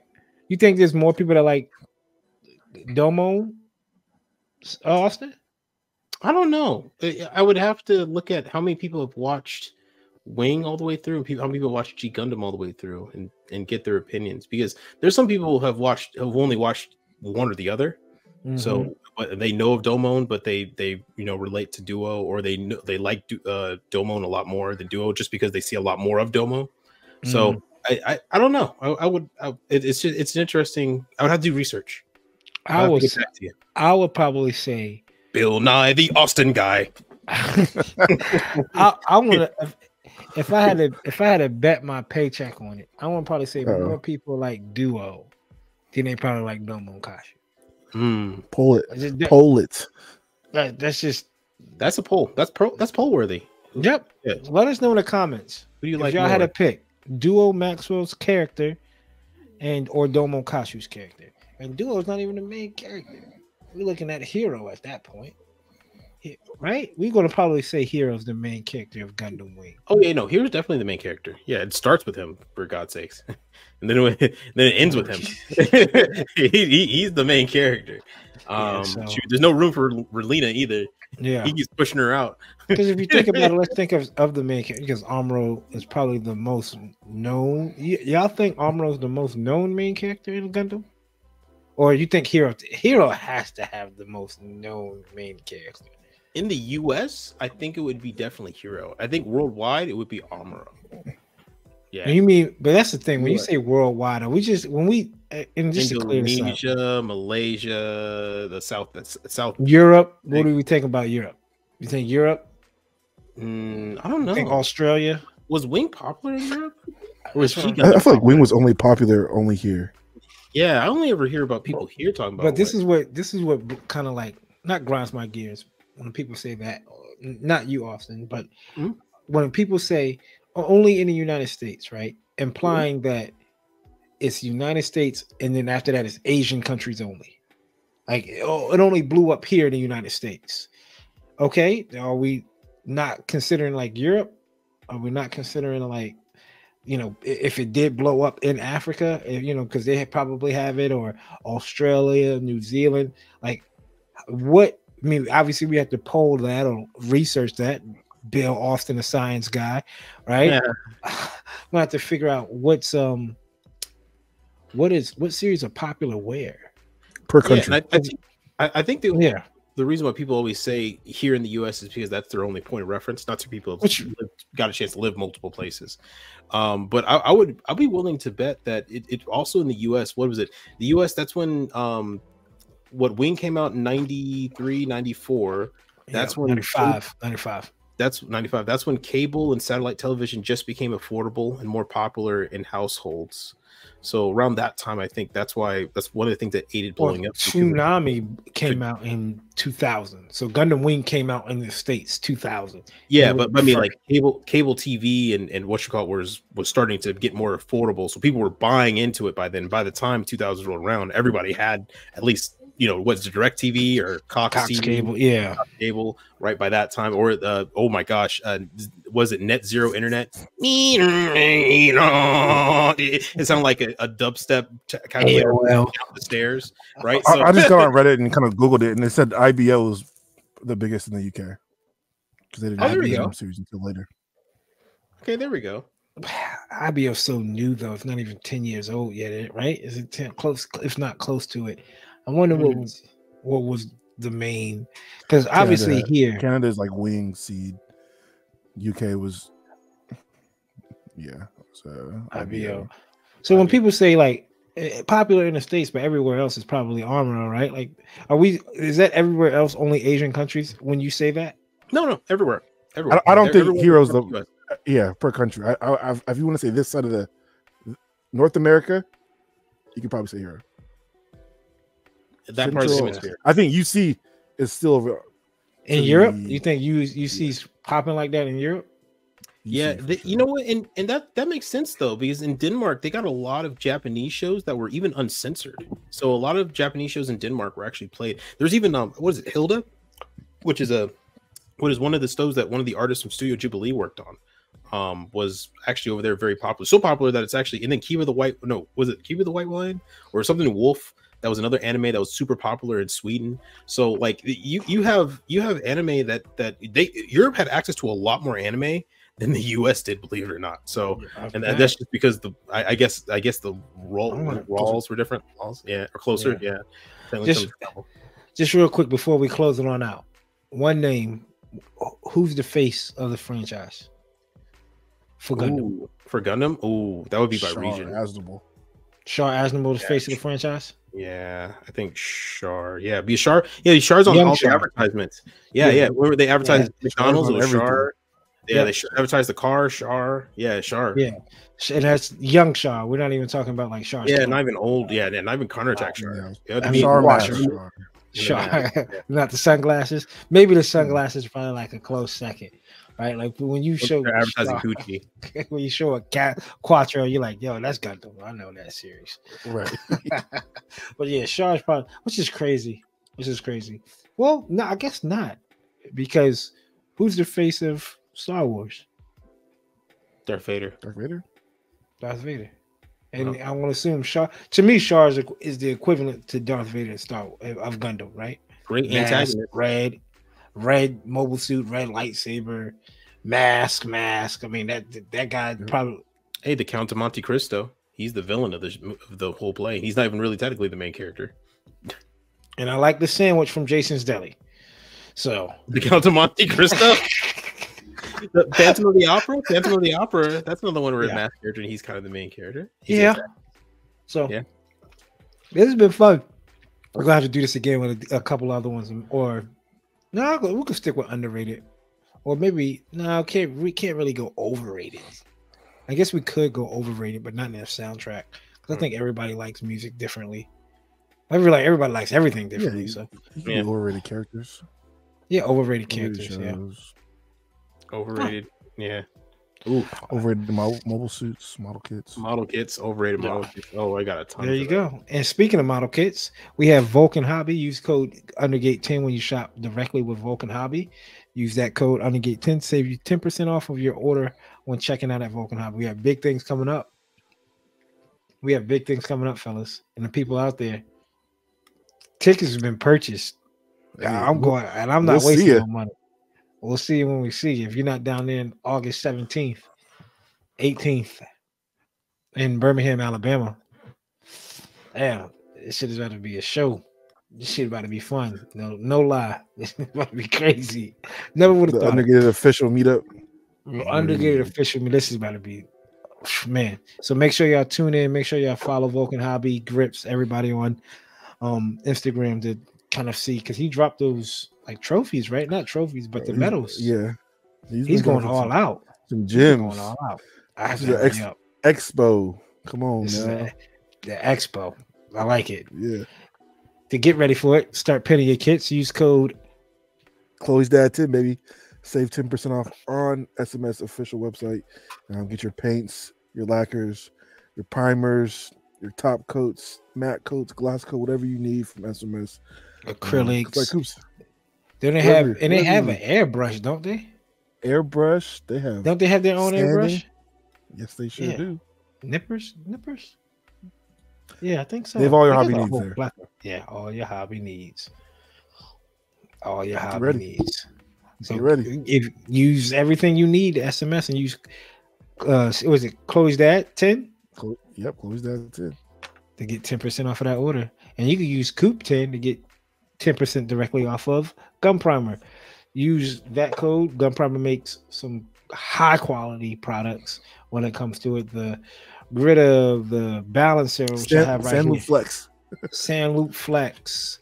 We all three of us stand behind Gun Primer and what they're doing. So we appreciate them, tagging us on and making sure that we try to save y'all a little bit of coins, because why not? That is up to 30% off of savings. That's how they market it, right? Like you watch Undergated and save up to 30% off. Yeah. So, man, this has been fun. Another week, another relaxing week with the fellas, man. Guys, I'll look forward to our days when we can sit down, chill out, and just vibe out for the 2 hours, hour and a half to 2 hours, man. I appreciate it, fellas. I appreciate everybody who tunes in, listen to us every week, all the new listeners, all the new subscribers. Thank y'all for listening. Thank y'all for tuning in. We appreciate it. 168 hours down since the last episode dropped. 168 more hours to go. I'm CD. That's CD. Oh, hey, there can only be one. Yeah, that's CD. That's Austin. And we got Coop's Corner coming out tomorrow. Don't forget to tune in. Right. And then on Friday. A Freedom special. Ooh. And then, you know what? Maybe Saturday and Sunday got the holdover. Damn. Damn. We out here for y'all. We're the Undergated, never underrated. Until next time, people. Peace.